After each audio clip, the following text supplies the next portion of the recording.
Every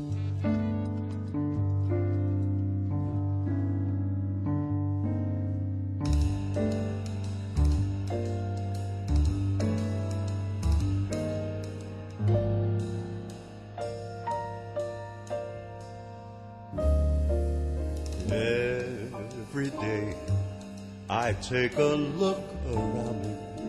I see people passing by. They rush around. They really do profoundly astound me. So astounding. All around. Sad faces to the ground.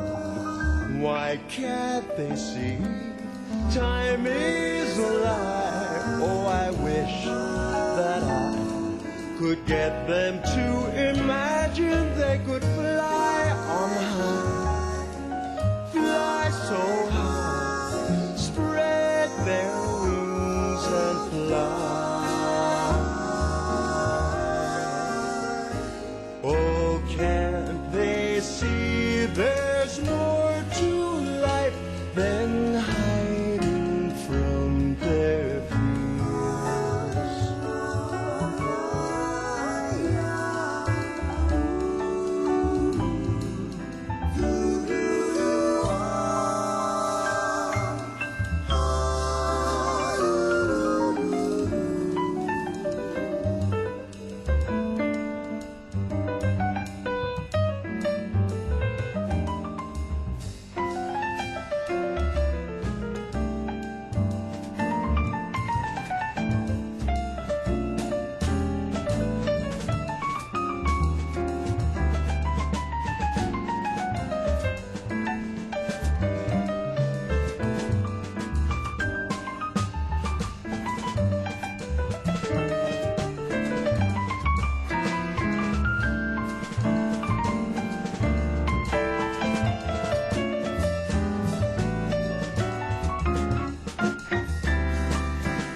Oh, can't they see there's more to life than hiding from their fears?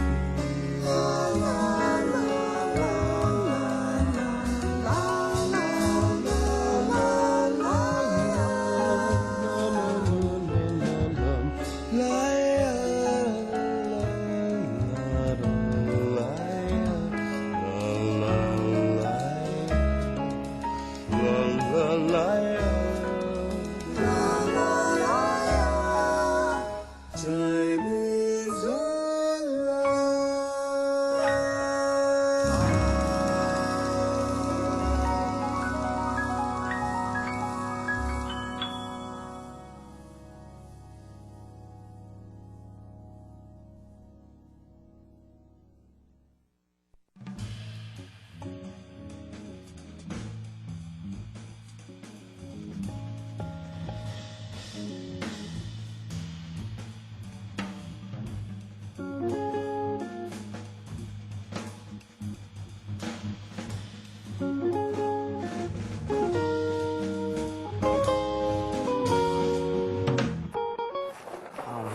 Kathy?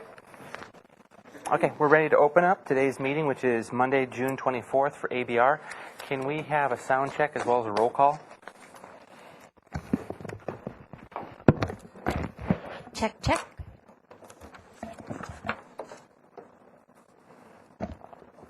Chair Zink, Here. Vice Chair Goodine, Here. Tip Cohn, Here. Scott Hopkins, Here. Gary Moselle, Here. Stephanie Poole, Here. and Howard Witosh will be absent today. All right. Moving on to public comments, item A on our agenda. Is there anyone from the public wishing to address the board? Having one person. I don't have a pink slip, but why don't you come here and give us the information, and then we'll have you fill out a form. A speaker slip for the record.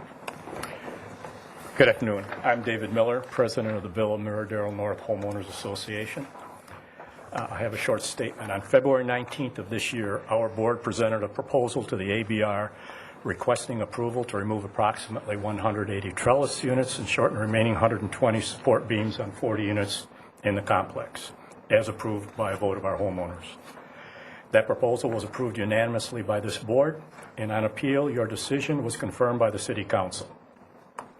During the appeal process, there was some criticism levied against the ABR for even considering the financial impact of their decision in our association if the trellises were not to be removed, as we had requested. While financial impact was not a significant factor in your decision, it was significant to the association.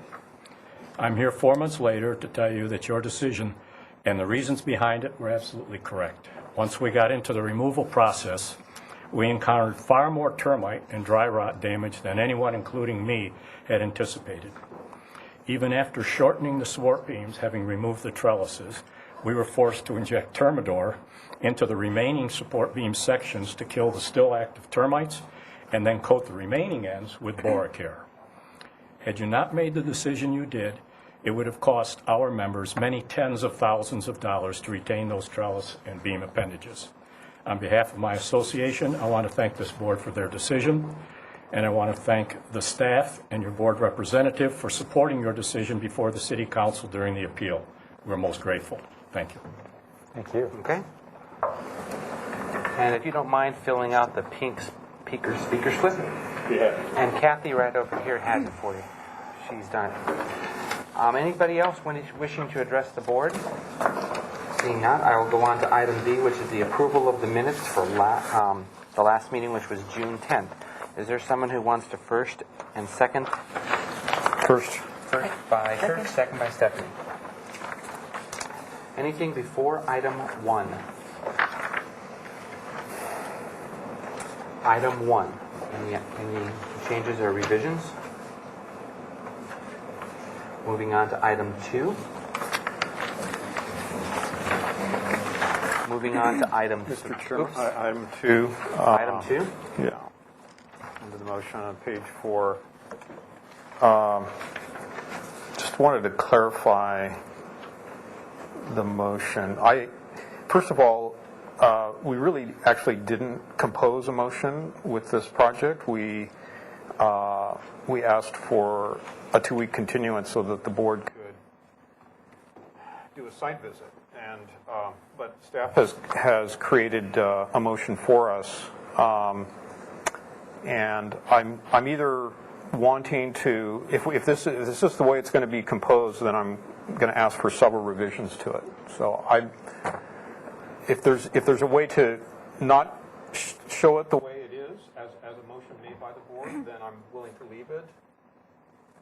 But if it has to be a motion of this type, then I think it needs to be heavily revised. I thought our motion was to table it. Mr. Chair, we have to have something in the written record. We can't just have an hour-long conversation be the minutes. So staff had to put something down in writing. So if it needs revisions, that's fine. We can do that. Okay. That's the answer. Then I would do the following. Can time out 1 second? Sure. Stephanie, you were the second, and Howard isn't here. So as he's going through here, I want you to, in particular, listen to it and concur with what Kirk's saying. Okay.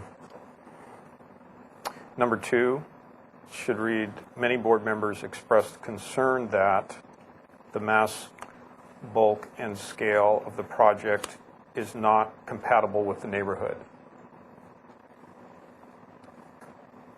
And then the next sentence should be a new line, should be numbered number 3, saying study reducing, second part of that number 2, item number 2 should read, other board members wanted an opportunity to have a site visit before expressing a viewpoint.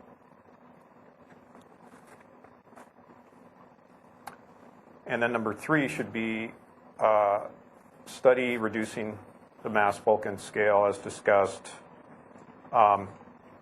Study flat roof elements, changes in roof heights, and breaking up the roof lines, period.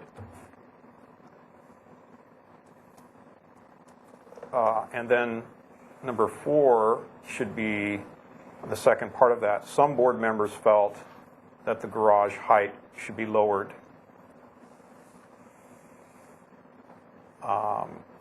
And that the community floor area could be reduced.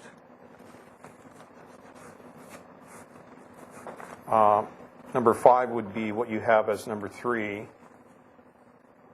the 3-story element along South Sequoia Street with the 4th story at the rear is a good approach. And then number 4 would be 6. Instead of number 4, it would be number 6. Restudy the 3-tiered bridge element, period.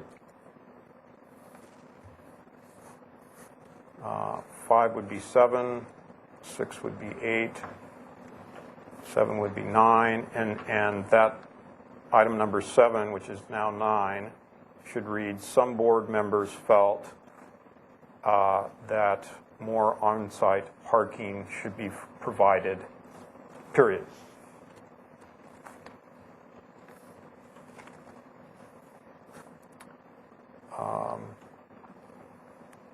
And then 8 and 9 just renumbered. Stephanie? Does that sound fine? Okay. Gary and Tit, you were here. Was those tweaks appropriate? Yes. Thank you. Gary as well? I think that the addition of some board members, I think, is on the, I guess what it is. It's like number 3? The old number 7. Old number 7. But there was a I still think that residents and guests to address concerns about parking impacts on Haley Street corridor should be continued on there. That's fine. Okay. Stephanie and Tit is nodding in favor as well. Okay, any other tweaks to this motion? Okay. Let's move on to item 3. Any changes, revisions, or tweaks? Moving on to item 4. Moving on to item 5. Oops, there is none. Item 4 is all there was. Anything else for the minutes for June 10th? If not, I'll call for a vote for the minutes as amended. All in favor? Aye. Aye. Opposed?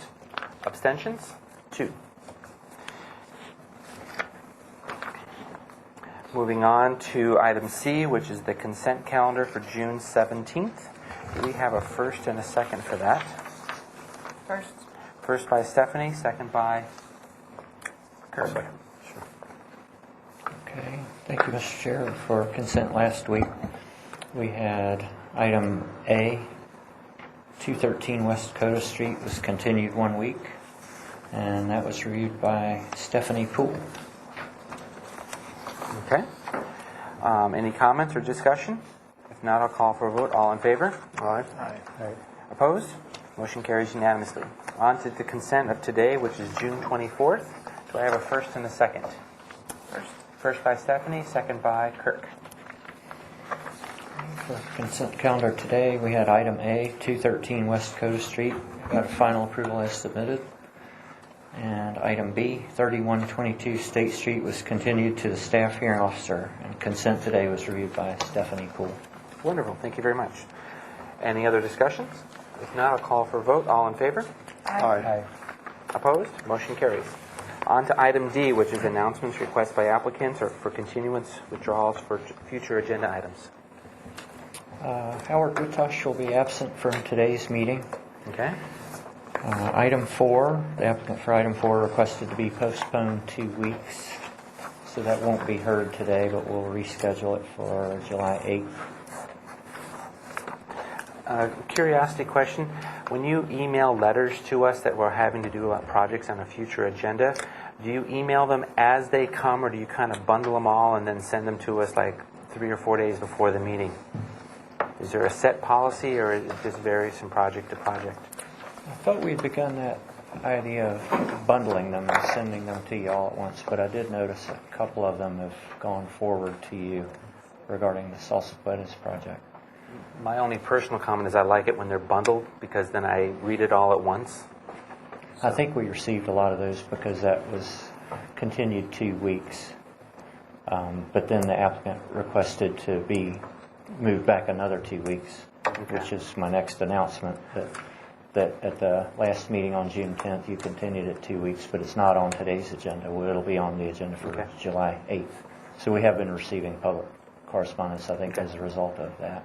When you bundle the letters for this next meeting, can you just also put in bold, staff members should take their own time and visit the site and familiarize themselves with the neighboring buildings? Because that was item number 9 Right. on the agenda, or on the minutes. Okay. Thanks. Yep. Anything else? Moving on to E, which is subcommittee reports, which I don't think there are any active right now. So we'll move on to the first item of the agenda, which is item 1, which is 1080 Coast Village Road. This project is here for final review. Good afternoon. My name is Tom Oxner, project architect, and I may have the landscape architect here as well, so we'll Talk see. slowly till they show up. Exactly.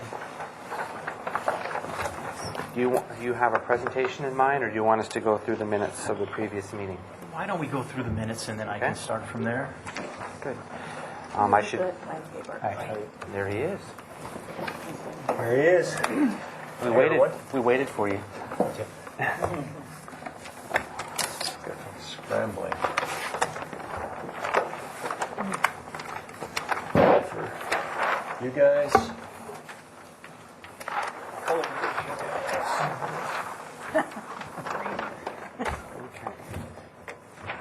Item 1 was architectural design is acceptable, and proposed improvements are appreciated. 2, further study the detailing of the stone veneer at the front door. How did you address that?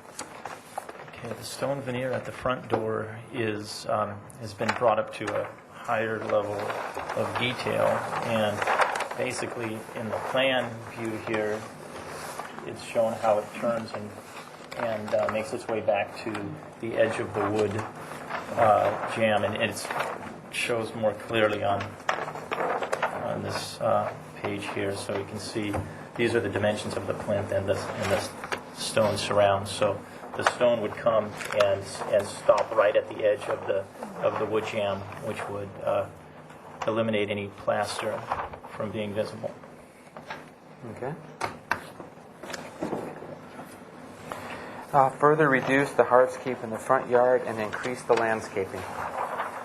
So this new improved. Let's get the color version. Okay, I've got, at the last meeting, we were, it's always been our goal to try to get as much landscaping as we can. This building really doesn't satisfy the current parking or maneuverability, and this is a change in use. It's not a change in use. It's a non-intensification of the existing use. So the owner wishes to improve the layout and everything about the property as much as he can within his means.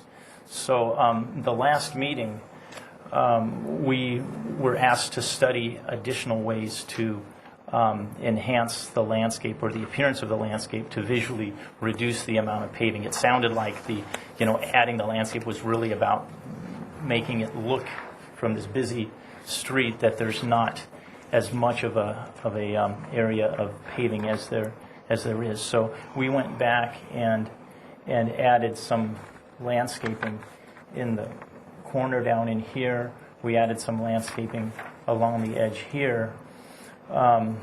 We also closed this off here. I think we had this walkway going directly. We extended that planter to narrow this down as much as we could to that existing apron that's there. So we did add planting in this area, in this area, in this area from what you saw before. And the description of the planting is that it's all new planting except for some large bougainvilleas that are in this back area, which I have pictures of, and then the back part of this fence that are going to remain, as well as some rosemary. This existing oak remains, but we're going to add 4 new Metrosideros New Zealand Christmas trees.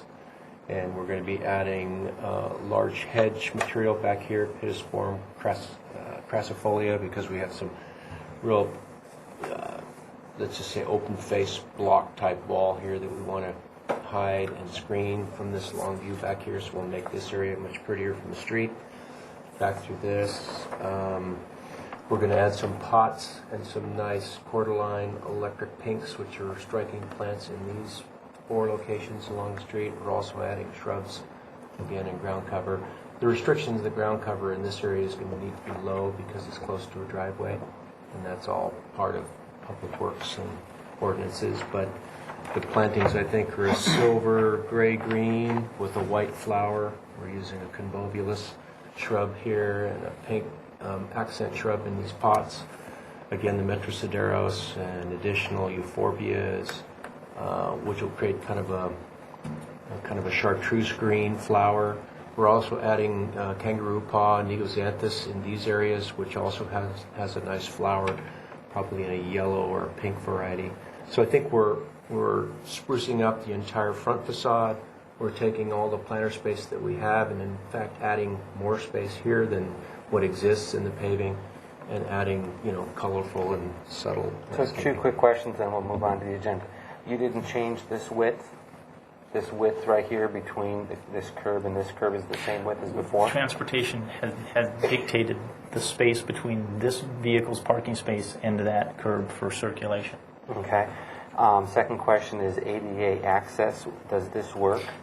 Because you have to go down this apron and then come up here versus going straight across. There is an exception in the ADA access when you're dealing with existing right-of-ways and walkways, and short of doing something in beyond the existing topography of the right-of-way and the immediate site, this is very close to meeting that. But it may fall short, but I don't think it's going to come up with respect to the review of the 20% that's required in terms of the improvements made to the building and what's necessary to provide full accessibility to the building.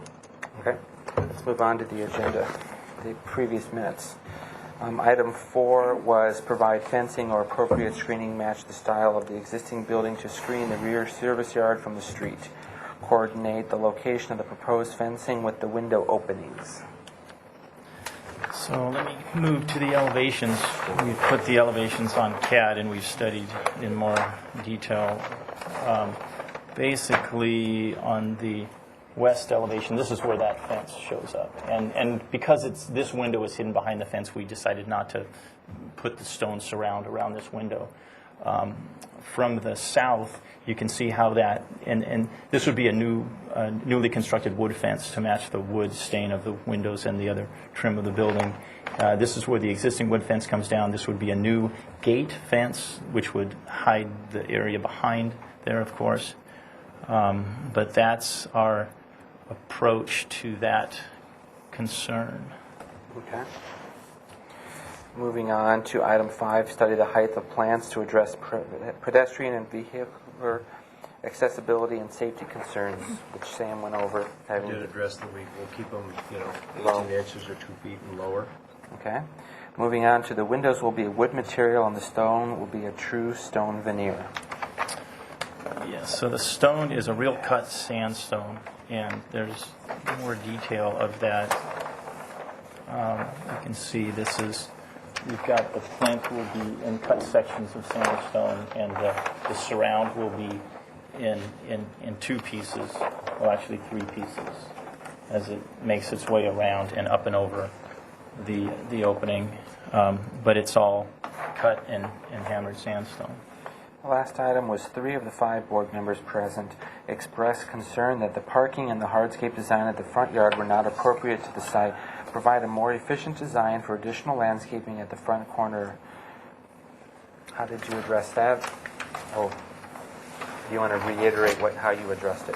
Well, yes, it was the purpose of this project is to improve an existing use on the site. And we're not adding to the square footage of the building, we're not changing the building, we're trying to take what currently could just be a sign plopped on the building and make improvements for the purposes of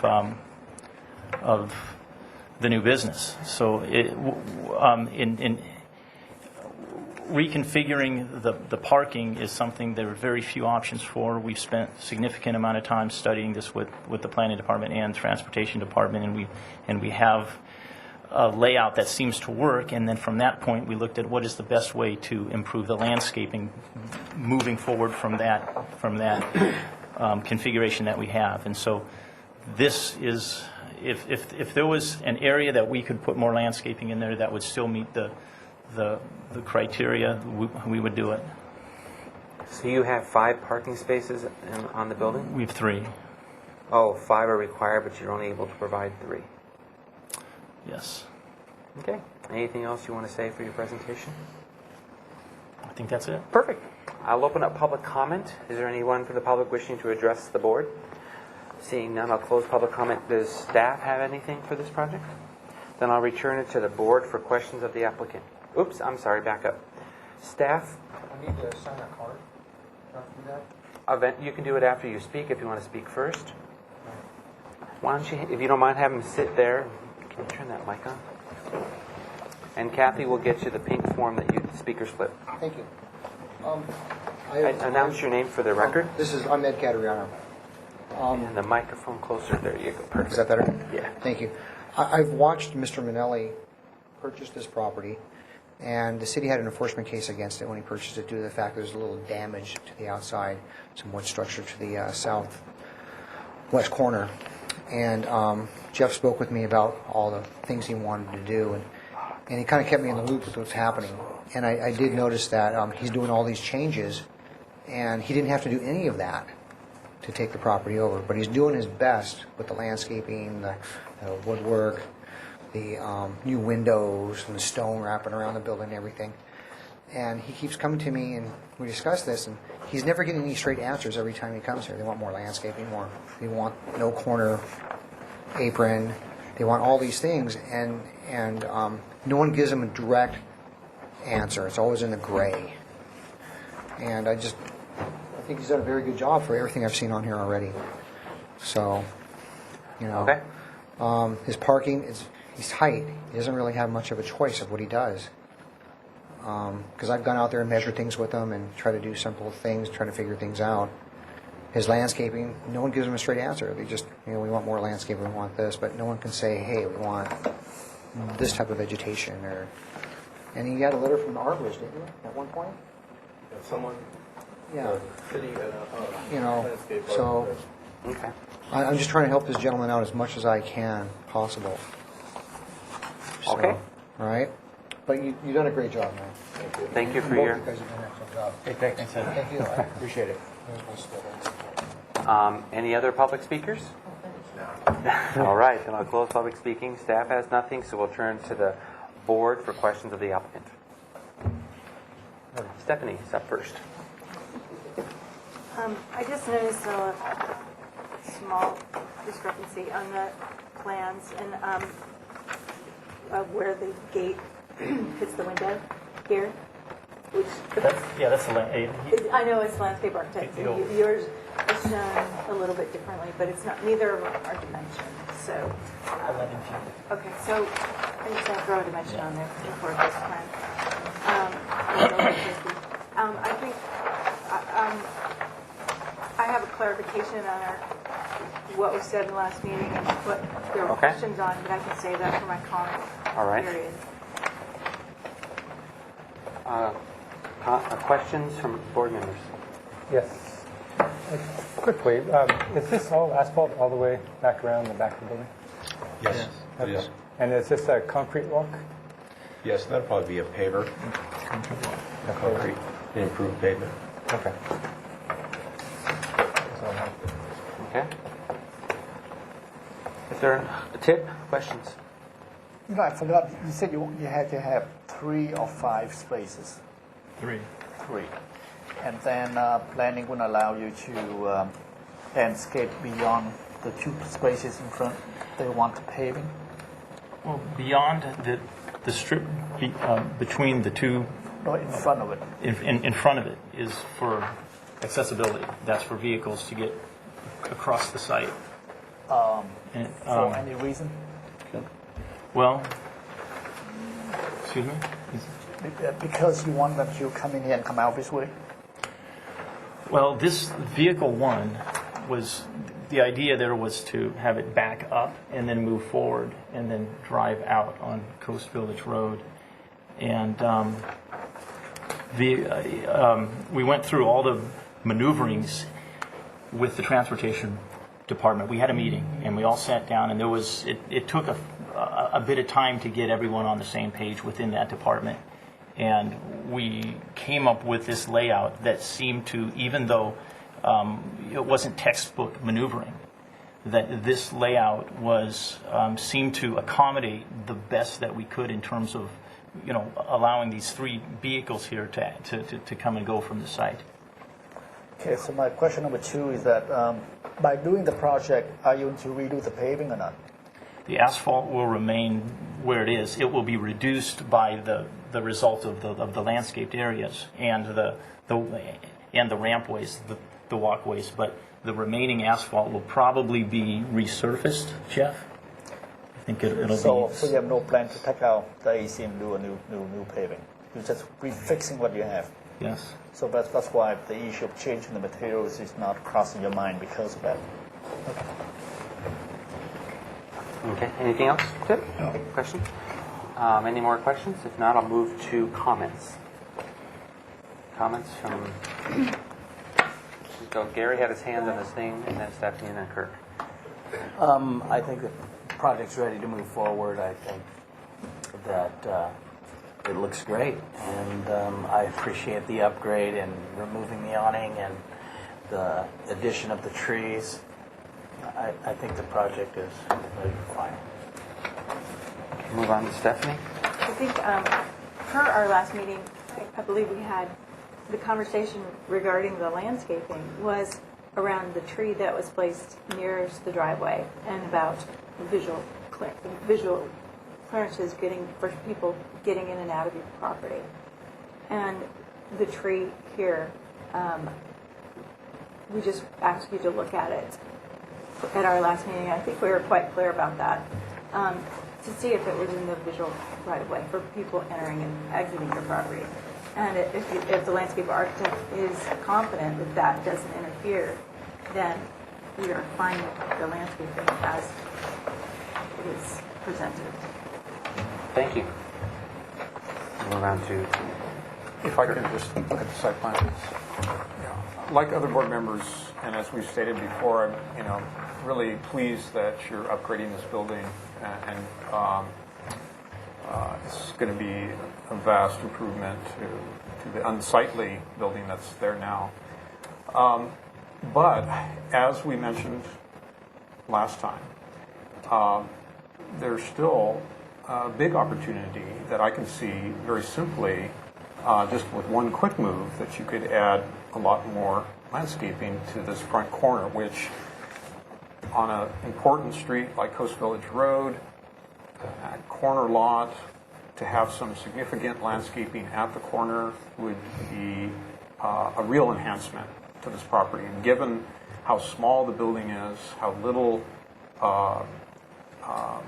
parking is needed, there is a lot of paving. There's a lot of paving in the back, there's a lot of paving in the front. And so I'm not here to design the project for you, but just to, one very simple move, even if you needed to have two entrances, again, for a very small site, to have two double-throated entrances is unnecessary paving in my book. And other projects that I've done on corner lots, it's been brought up repeatedly as a focus of design and concern. You've got a lot of paving where landscaping could be added. But even if you wanted to keep both double-throated entrances, you don't need to have this drive-through. There's no functional purpose that I can see or requirement. There's no parking requirement that would make you have this drive-through, so that this space right here could be all landscaping. That's just one example. That's one simple move that you could make to add more landscaping. And that was part of our comment last time. But I also feel like beyond that, even there's quite a bit more that could be done. But just that in itself seems like a no-brainer to me. Why not do that? And then the other thing that I don't understand, it's very simple, but this is a walkway for pedestrians. Why, at the last point, turn it into the throat that's designed for cars? I just don't. It's too much of a drop off there. Okay, well, We're here for comments, and we'll move on. maybe it needs a step. It needs a couple steps. Seems like a pretty simple thing. Since your handicap access is from your parking space, or if they're coming off the street, they would come this way. I don't see the issue there. Or maybe it needs to be sloped at a different level than the parking slope, so it has little curves on each side. And there's different ways to do it, but to turn it into the driveway throat to me seems to be inappropriate. So those are my comments. Okay. Tip, have any comments? Scott? Scott. Okay. I very much appreciate the architecture. I think the composition is done very well. The proportions are excellent. It appears to be very well detailed. So I'm looking forward to this building. Kirk's comment about the little jog in the driveway kind of rung true for me as well. It's an odd design element. I completely understand the ADA issues. I deal with that every day. And perhaps there's no solution there. At first blush, it feels odd that you have that little. I understand why it's there. It feels odd to me. Other than that, more landscaping would be great. I think that the site works the way it is now. Again, this is an existing project, so I'm taking that into account. But on the whole, I think it's an excellent project, and looking forward to it moving forward. Thank you. Tim? In a way, I do agree with Kurt's comment, but I also realize that an existing project and the project is more about the building, and which I think it should be fine. The landscaping, the driveway, it to me never work, but I'm not really able to pick on that because it just seems like, as Kurt mentioned, there's a lot can be done to it, but that I guess that's okay. But when you do the project, if you feel that you have to change the paving for any reason, you might want to look at something else besides AC paving. At least have one thing that could make it warming up a little bit instead of your black seal paving from Coast Village Road all the way to your front door. I think that might make the approach a little better. It's just a suggestion on that aspect. Other than that, I think that I'm fine with it. Thank you. As it was said by a couple people, that this is an existing building with an existing permit, and you've been through staff, and what you have here is basically better than what was built in the 50s or 60s when the original building was built. So this is an improvement. It's not for today's standards, but you are making progress. So I can get behind it. The one hiccup thing is this stuff, but you know what? That's a building department plan check correction. If they buy it, then you're lucky, and if they don't, maybe you don't have to provide wheelchair access to the sidewalk, and that you can go put a step in here. We lose some landscaping, but this seems pretty hokey to go down that little dustpan and come back up. It just seems weird. But it is a significant improvement to that building, and we are going to try to squeeze every little square inch of landscaping for your benefit as well as the community's benefit. So it's a good project. So with that, we need to move forward with a motion. This is here for final approval. If people think that it's fine, if people want to see it come back one more time, then it can come back to consent for the last couple of items if someone feels something is missing. Actually, is there irrigation plans? It's all new landscaping? Yeah, I don't have an irrigation plan with us. I'd be glad to bring that back on consent. I mean, there's existing irrigation in the planters that are there, but it's not functioning, so we need to redo it anyway. So I'm happy to bring that back to consent calendar if that's part of a motion you could make. Cool. Anyone want to frame a motion? Would you like me to frame one? I think I'm in the minority, so I'm going to. That's fine. Frame. And I'm glad you still speak up because it's important to hear. Yeah. I'd be happy to frame a motion. All right. The architecture is acceptable, actually exemplary. Can we back up? This is going to be for final approval, or is it going to be for return to consent? My understanding was that return to consent, if not only for the irrigation plan. Okay. The architecture is exemplary. It's well detailed. I think most board members agree that it's ready to move forward. There was a concern about the curved walk at the entry and possibly exploring other options there. Some board members had concern about the amount of landscaping in the front yard. If possible, try to increase the landscaping in the front yard. Am I missing anything? No? That's all. Does someone want to second that? Second. Second. Can we add to the motion that the applicant should coordinate the location of the fence with the landscape plan and to provide a detail for the fence construction? Is that fine for you? Yes. Okay. Yes. Give it a second. Anybody else want to tweak anything, add anything to the motion? So we're not giving it final on the architecture then? Is that correct? We're choosing not to. I'm saying yes, but come back for consent. Return to consent. Just for the irrigation? Just for the irrigation. And the fence detail. So we are giving And the it final for the architecture and to return for landscape. For irrigation and fence details. Yeah. Yes. Okay. Can I add one thing? Sure. Just possibility looking at the paving as an alternate, as a consent. If we have a conversation, as soon as in the city of Santa Barbara you disturb more than 500 square feet and 4,000 square feet, you get into the stormwater management and it just snowballs really horribly. So he's not touching any of this asphalt for a specific reason. Yep. But he would love to if they would not require these other things. But you can do it in your own time. Anything else? Did you want to add anything before we call for a vote? Should I comment on any of those concerns? Or I would say you've got a golden, you're going forward. You're moving in the right direction. Okay.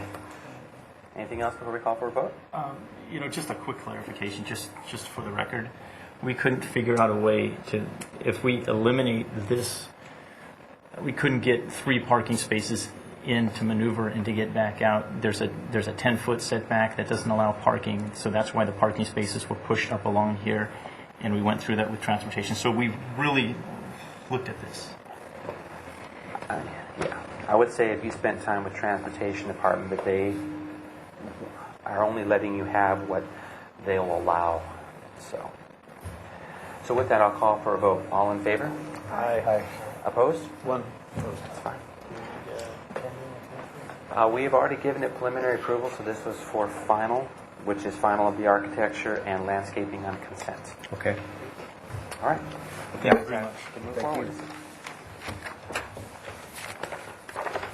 Moving on to item 2 of the agenda. Tony, keep that with us. This is all yours? Thanks, guys. Item Thanks, 2 is everyone. 35 North Calle Cesar Chavez.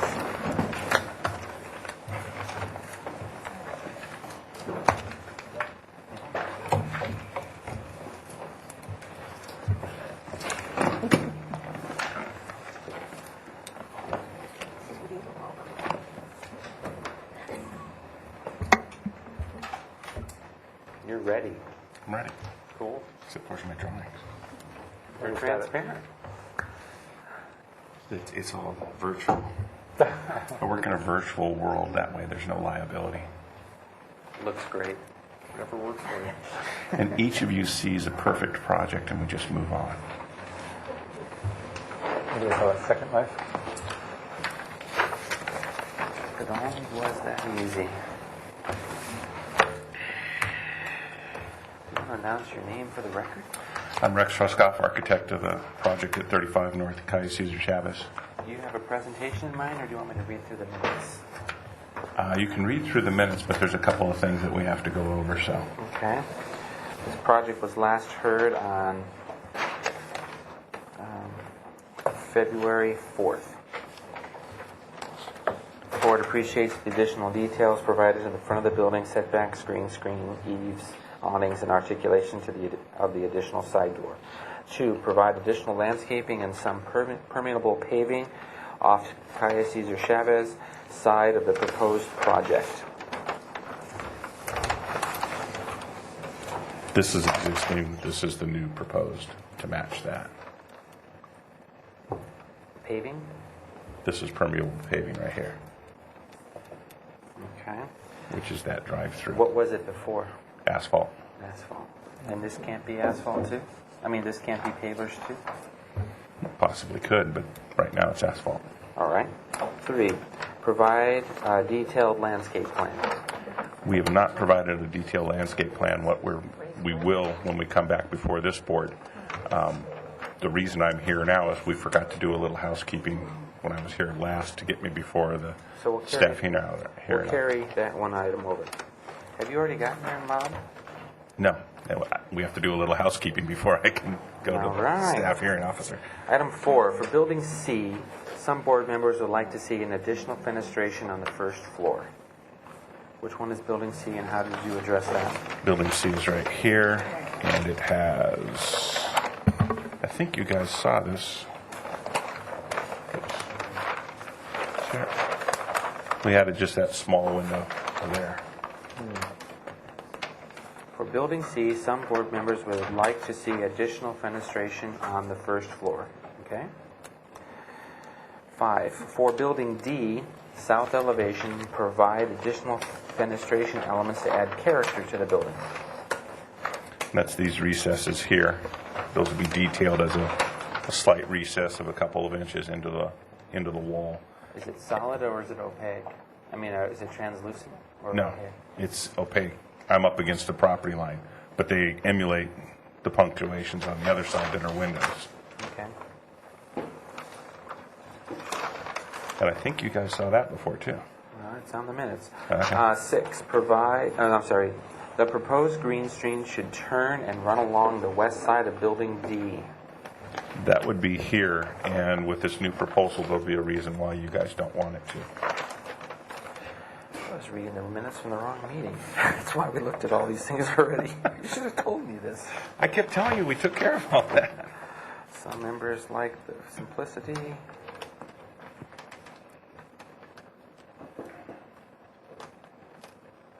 Double check. No, I was reading the right one.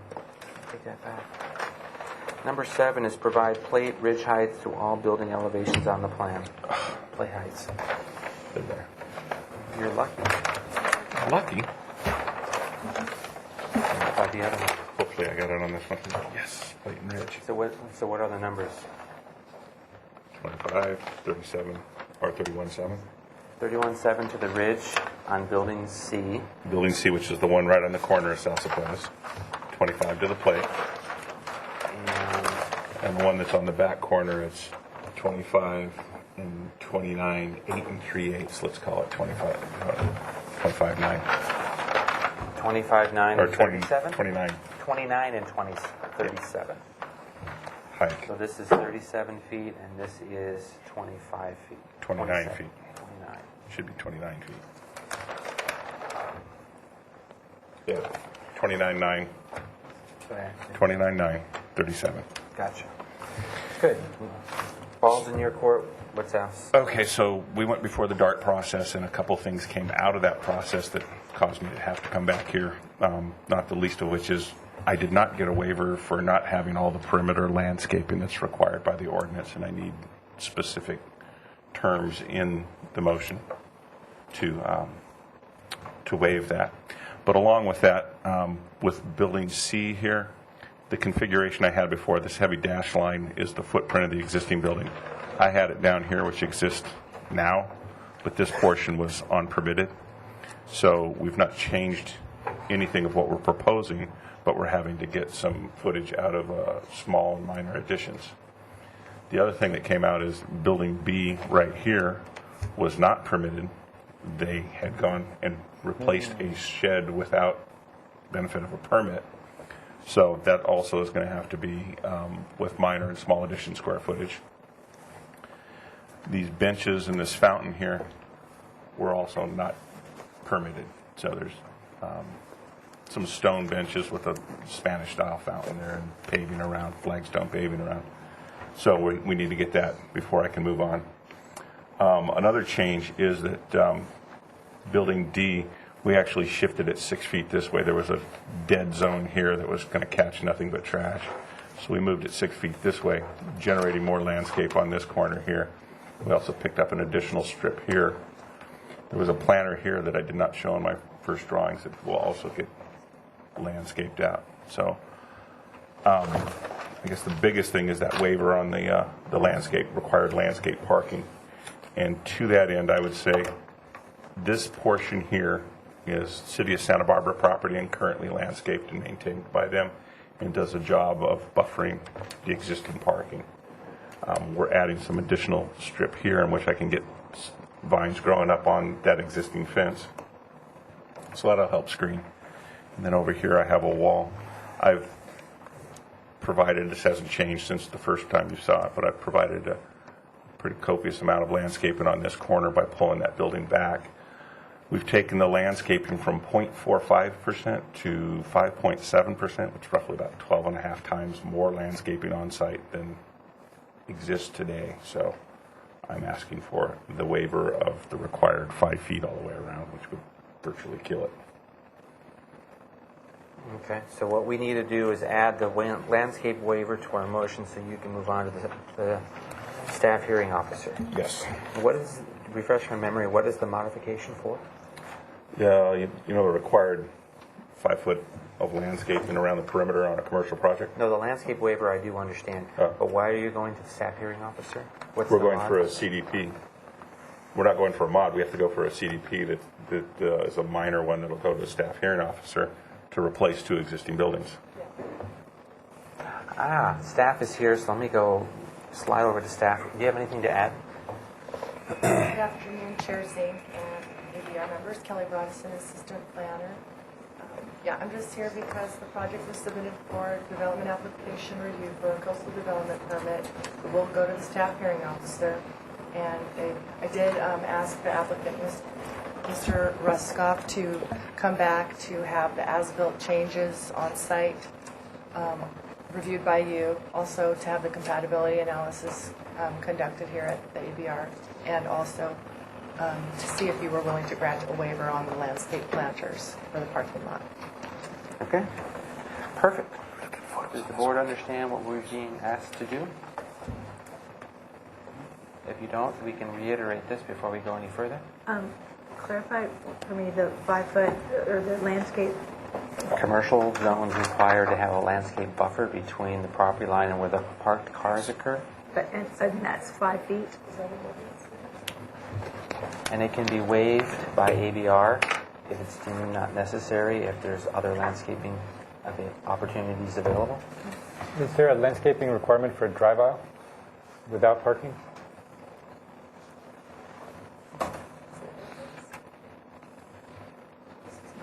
The ordinance refers to landscaping for parking lots. In fact, it's in the parking code. Okay. So I don't think it technically talks about a driveway like that. Okay, thank you. And the waiver, the ordinance also refers to the ABR granting a reduction of the requirement or a waiver. Not necessarily waiving the entire requirement, but the requirement for the dimension could be reduced from 5 feet to some lesser amount. So before we move forward, I want to make sure the board understands what the staff is asking for and what we're looking at. And if that's the case, I'll open up public comment. Is there anyone from the public wishing to address the board on this project? Seeing none, staff has nothing else, so I will go to the board for questions. Stephanie's first. Rex, I'm just trying to get clear on what you're proposing. This 103 states existing structure on CMU fence at this part of the parking lot, but then it also says adjacent to that 101, which is an existing wrought iron fence that's 8 foot high. Where does one start and the other begin? The 103 should be over here. This is 101. It's a series of pillars. I think it's in the photograph with wrought iron in between. Okay. And then this 103 is incorrect. Scribble it out.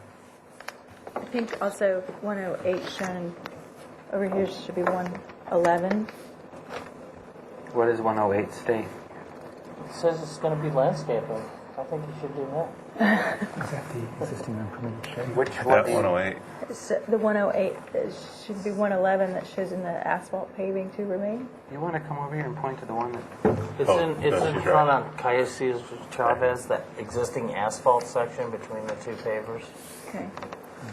And Rex, these pockets, those are new that you've created, these landscaping pockets? they're existing They're but existing. unplanted. They're holes in the paving that were cut by the new owners, Okay. but there's nothing in them right now. And is there any reason why that couldn't extend that whole length of that wall? Be continuous, I suppose we could, yeah. Okay. And just for clarification, could you explain the detail of this punched opening detail that you described on, I don't know which building this is, D? Building D. South. It's basically going to be just a recess to create a little texture, and that was through a discussion at this board. And it was to try to emulate a window, but we're on a property line. Okay, so it's not a different material. It's not a different material, but it'll recess in a couple, Okay. 3 inches or so to give that shadow line and everything a little texture to that wall. Okay. Those are all my questions. Questions from other board members? Can I piggyback off those same questions? Are you going to come back to us with a detail, or is that going to have a frame around those indents or? I'll have to come back before you with full details, but it will have to have some sort of flashy detail because it is a metal building to deal with the fact that it's recessing in, but it'll be before this board. Okay, the fountain and the benches, did you have photographs of that? It's in one of the photographs I submitted the second time around. And is there any landscaping in that area? Around the fountain in the, no. This one. No, I don't think there's two.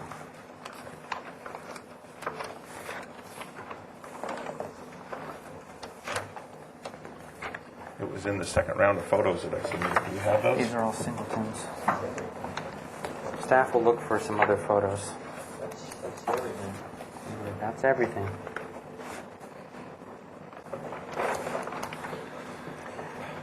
I'm not sure where they went. Adjacent to Building D is an existing building that was built without the benefit of permits. And we're now supposed to look at that as an existing building. Do you have any drawings or elevations? The last page.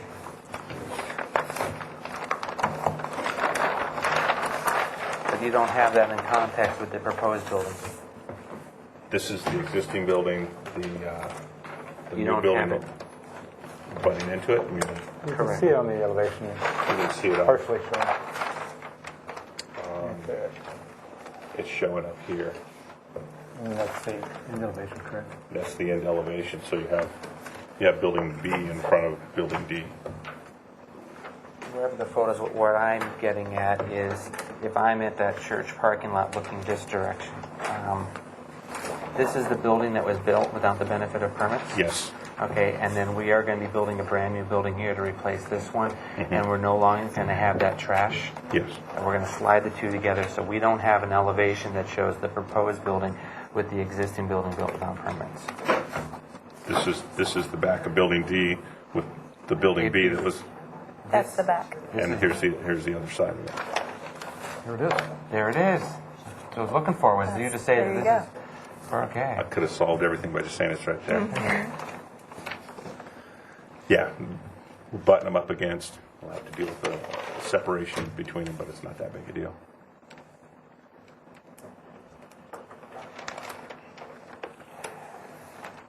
There is a little offset in plan, too. If you look on the plan, the building B is right up against the property line. The new building D sits about 18 inches off of that. So there is a little step right there, and that's where we're getting that planting on that green screen fence. Yes. This is built right on top of the CMU wall, essentially, it looks like. It's a cast-in-place concrete wall. Okay. Yeah, with the plaster veneer over it. That's the wall, or that's the actual building wall? That's the building wall. Oh, wow. And And then they have a site wall here that carries out. So you have that base that goes to here, and then it steps up to a site wall that runs to here. That's that wall there. Is a proportion of the wall fire rated since it's right in the property line? It's something we'll have to take care of with building. It's metal and metal studs, but we're going to Probably not. Probably not. I have a couple questions. You're up. I was just looking at, trying to find photographs of the parkway, and it looked like which is out in front here. And the reason I'm raising questions about the parkway is because now we realize we're being asked to provide comments on a modification to not have 5 foot of planting around. So I'm just, yes, we do have planting areas in front that buffer the parking from the street, but it doesn't look like they're planted or irrigated. So I was wondering if you can comment on that. So here it is in the winter, actually. And these are all weeds. There's another shot in the summer where it's just all dry dirt. Here it is. It's just like there's no low-level planting at all, really, to speak of. Yeah, it's city property. It's not my client's property. We can only allow them to maintain it as they see fit. Well, but you are allowed to landscape it. We could probably get permission to now landscape it, but there's some issues there with liabilities and things like that because it currently is an encampment for the homeless when they can't get into the shelter across the way. Chair Zink and Mr. Brady. Get closer to the mic just so they can hear you. The city put fencing up around there because it was becoming kind of a catch-all for people that were coming out of the rescue mission, I think is across the street, and also near the labor line. And so the city's temporary fix was to put fencing around it. I think a long-term goal for creeks is to create some kind of swale because it is public right-of-way, but it's not part of the project parcel that's under review. Can we ask the applicant to study providing landscaping for that area or not? I think in conjunction with staff, I'll check and see if we can do that, and then if we can, I'll work with the applicant on that. The other question I had, Rex, was about the parking requirement. I don't remember now. Are you just meeting the required parking, or are you exceeding it? Or We're meeting required parking. Okay.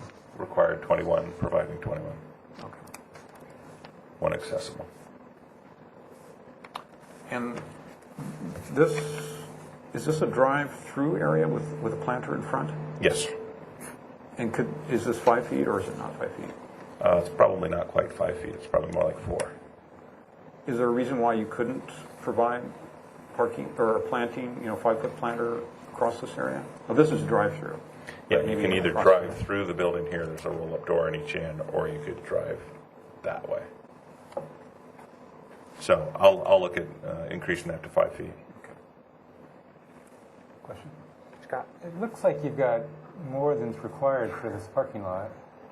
And is there a reason why you can't have planting all the way across here rather than sporadic tree wells? I believe member Poole brought that up. And yeah, I think another land. Sorry.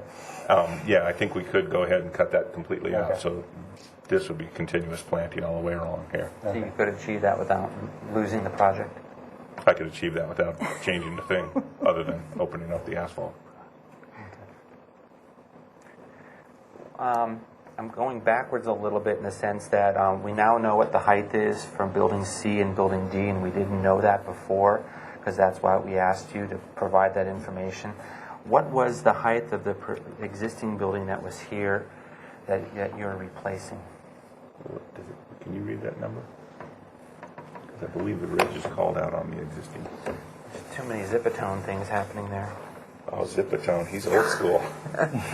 This was all done in a computer with the keyboard. Yeah, well. It says ridge, but it's 30. It's 30, so we're 7 feet taller. Okay.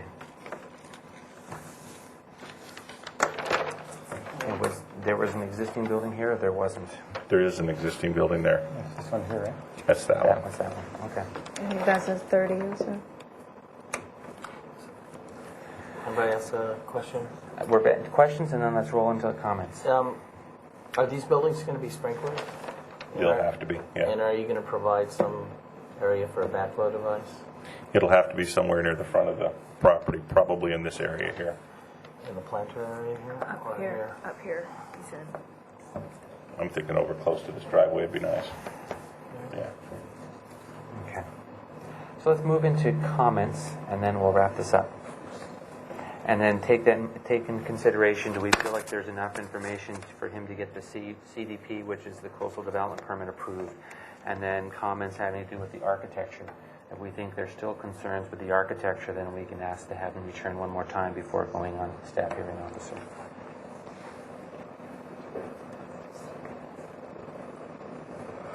So comments. Steph? Well, I have one more question. Go for it. Sorry. Does this not have a requirement for trash? Do you usually look at trash enclosures for projects? Let's ask Kelly. It's I know this is kind of industrial, Kelly, so I don't know if it has the same requirements. What is the requirements for trash? Is there a requirement for trash enclosures for this project? The trash enclosures, see, we have a note in the DART letter to that the trash enclosures and trash and recycling must be of equal size and in the same enclosure. And if they're both if trash is in a dumpster, then recycling should be in a dumpster as opposed to cans and carts. We also asked the applicant to work with Karen Gumtow of Public Works to get more information on the actual design of the enclosure, and to, as they proceed through design review, to include details of the recycling and trash with containers to scale, show the access door, and show all dimensions as he proceeds closer to getting final approval. And it'll also have to be ADA accessible when he does get to that point. Does this affect the site planning and the location of parking spaces where this trash is going to be located? Depends on where he puts it. I mean, if he decides to find a spot where he's going to put it, we have to. It's your only spot left. Right now, he's not proposing anything that I know of, so. Right here. And it's not necessary for coastal development permit? It'll be necessary. No, he's got plenty of room on site to figure something out. Okay. It's just in the first phase of the DART, so when he resubmits, he'll show that on the DART. All righty. For the dumpster. Good questions. Yeah. Any other questions / comments? And let's move on. Tip. So the building is 10 feet taller or 15 feet taller? This was 30, and it's now 37, so it's 7 feet taller. Oh, And the other one is right at 30 and going to be right at 30. So the elevation is 30, but the ground is 10, right? So the building is 20 feet? The ridge is currently called out on the site plan at 30, and the new ridge is going to be 29.9.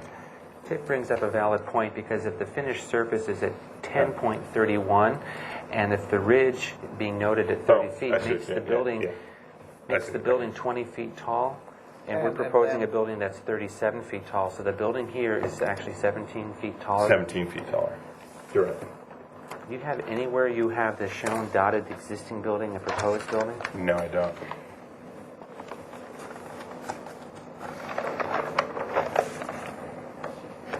No.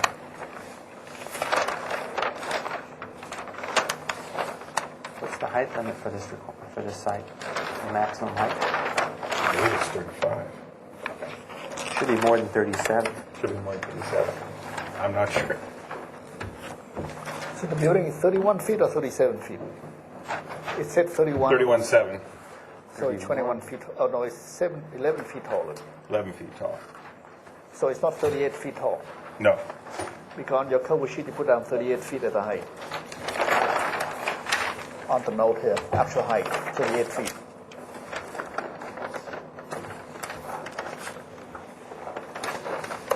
Okay. 29.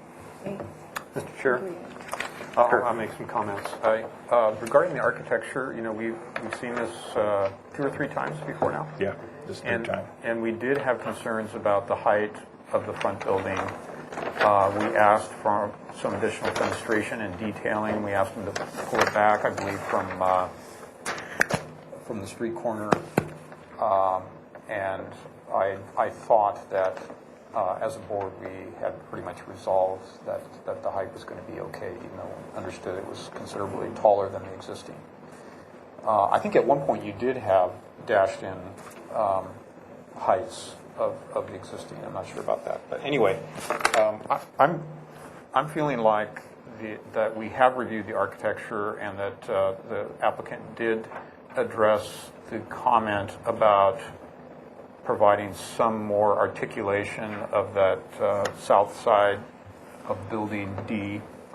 I personally, instead of just recesses matching the other side, would like to see something that really adds character to the building rather than just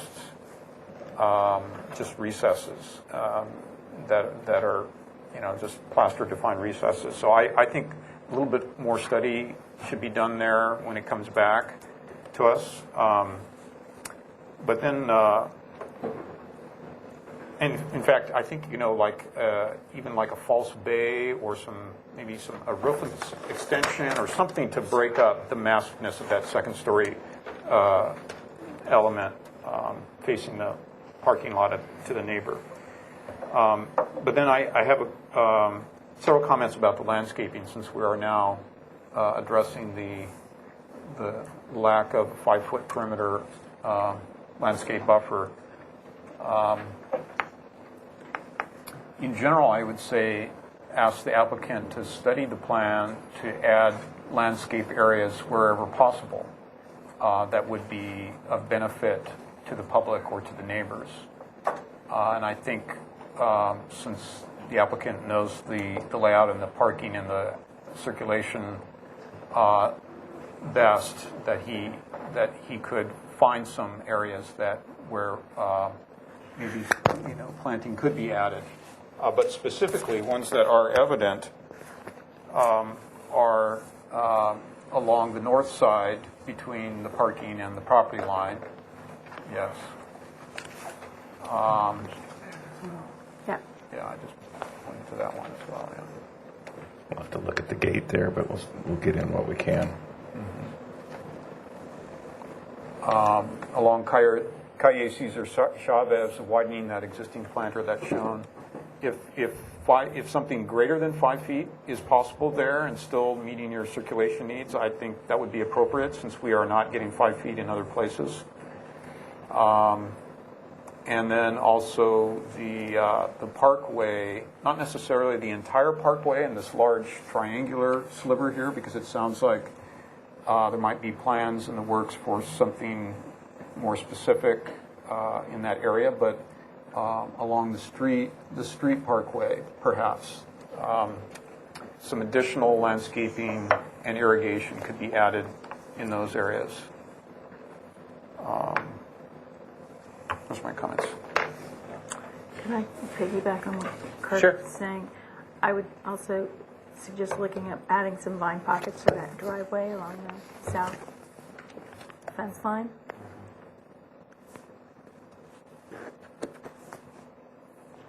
You ever had an applicant so agreeable? Next. Thanks. And I think I would add, as far as the landscaping goes, in this new 6-foot area, to add a tree if we could. Which 6-foot area do you talk about? The one where he moved the building over, and now it's Building D. Now it's building D.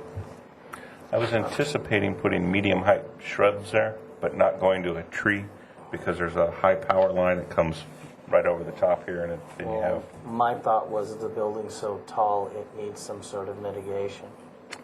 So if you could even get a 6 foot is not much. decorative. What's the perimeter fence? The existing perimeter fence is 8 feet. 8 feet, even along the backside too. yeah. So any medium-sized bushes will never be seen over the fence. It's a wrought iron fence, right? yeah. Okay.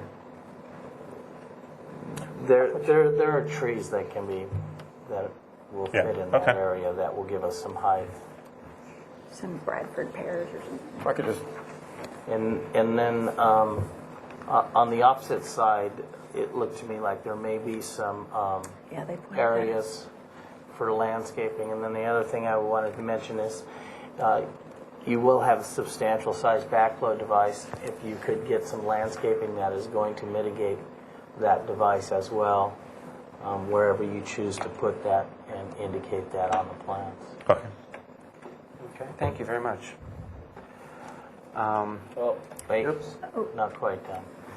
Didn't see a picture of the fountain or the benches. And I don't know what happened to them. I turned them in. but I'm seeing that this is also an opportunity that there may be some areas in that, especially if it's an area that's going to be a waiting area or something for clients waiting for their hot rod boat to be done, that this may be an opportunity for some landscaping in that area and some shading and perhaps even a tree.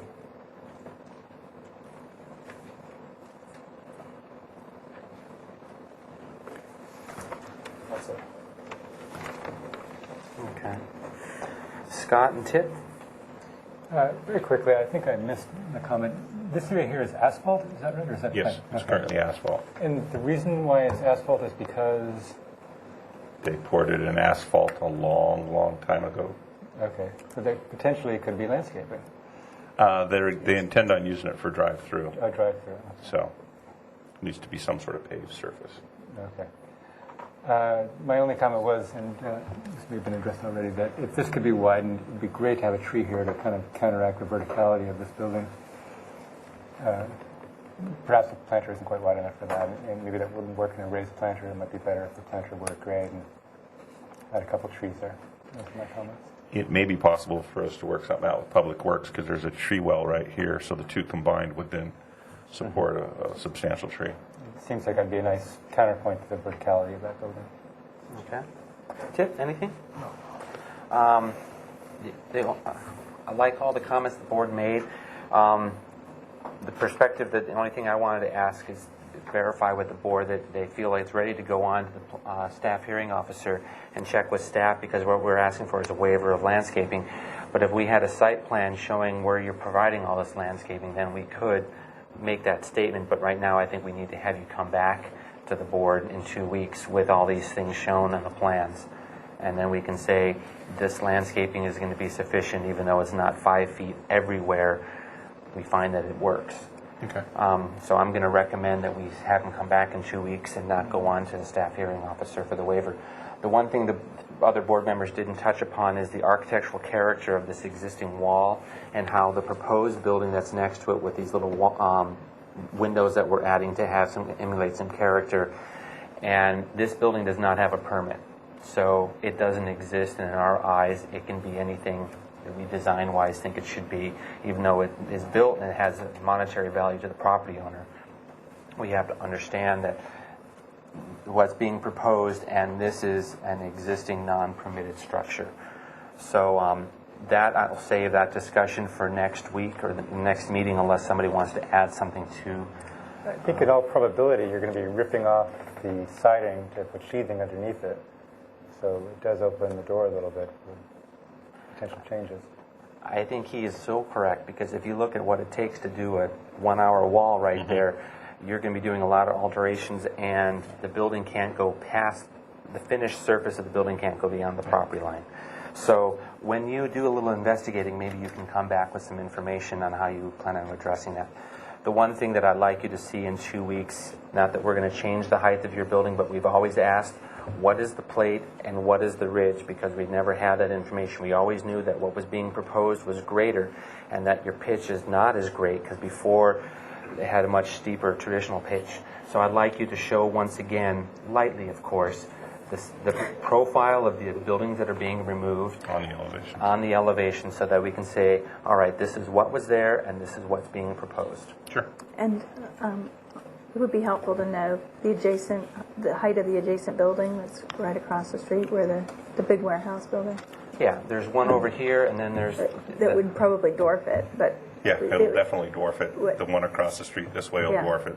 The rescue mission will dwarf it. Okay. Yeah. We're still the smallest building in the neighborhood. Okay. So if you don't mind, I'm going to put together a motion and just see how this goes over. This is going to be continuance to 2 weeks, back to full board, and then from there we intend to move it on to the staff hearing officer. applicant is to show the location of the trash and the ADA path of travel as required by the building department. The applicant is to provide the additional landscaping that was discussed at the meeting, and we have a paper copy that he doodled for the record. The applicant is to study the character of Building D along the rear property line and find ways to enhance that character that's being proposed. The applicant is to study how the non-permitted Building B is going to be fire rated and study or look for opportunities to enhance the character of the existing structure. And If it needs to change. if it needs to be changed, and to provide a composition elevation showing both units, the two combined. Is that an if, or are we asking him to? It says an as-built, does not have a building permit. Right. So my question is, are we saying if that wall needs to be improved, then he needs to provide articulation, or are we just asking him to provide some articulation? It doesn't have a permit, and if it needs to have significant work, then we can require a significant articulation. If what's there is already fire rated and he doesn't have to alter it, then we'll see what we can do to make it look good. And if we're not happy, then we actually can make him do significant work. So that I'm getting his question. So it's we're going to have to look at the articulation regardless of the fire rating. Potentially, yes. Yes. I'm just trying to clarify it for his sake. That It's perfectly gray. Perfectly great, but it doesn't have a building permit, so it's open. Yes. For light tan, in this case. The applicant is to show the possible location of the backflow device with some significant landscaping shown. Applicant has provided information for the fountain and the benches, and it's already noted somewhere else that we wanted landscaping along the drive aisles. Oh, that was it. Applicant to study widening the landscaping along the drive aisle and to have a consistent paved material along the front elevation. Okay. Potential for trees? Yes. With the potential of additional trees being added. So with that, I'll make that motion, and then under discussion. is there someone who would like to second that? Second that. Second by Stephanie. Mr. Chair, I don't think you mentioned the other specific new landscape areas that we talked about. Do you want to include those? I just said per this drawing that he Okay. doodled, Okay. and we're going to keep this in the file. All right, that's good. Can I borrow it and copy it to my... Photograph it with your iPhone? Or? iPhone, or just look at the TV camera tomorrow. Is doodle going to be in the minutes? It could be. Anything else? Did you mention the Parkway? I didn't mention anything in the minutes on the motion about this. And I was wanting them to look at the curb between sidewalk and curb along Mason. The applicant is to investigate the possibility of landscaping the parkway along along Yananali. Yananali Street. Mason's the one they abandoned, Yananali. Okay. And is that okay with you, Yes. Stephanie? Yes. Okay, so with that, I'll call for a vote. All in favor? Aye. Opposed? We'll see you in 2 weeks. You can take a picture of this real fast and then get it back to staff. I'll just sit over here and doodle. All right. And we are on to the last item of the agenda. This is for you.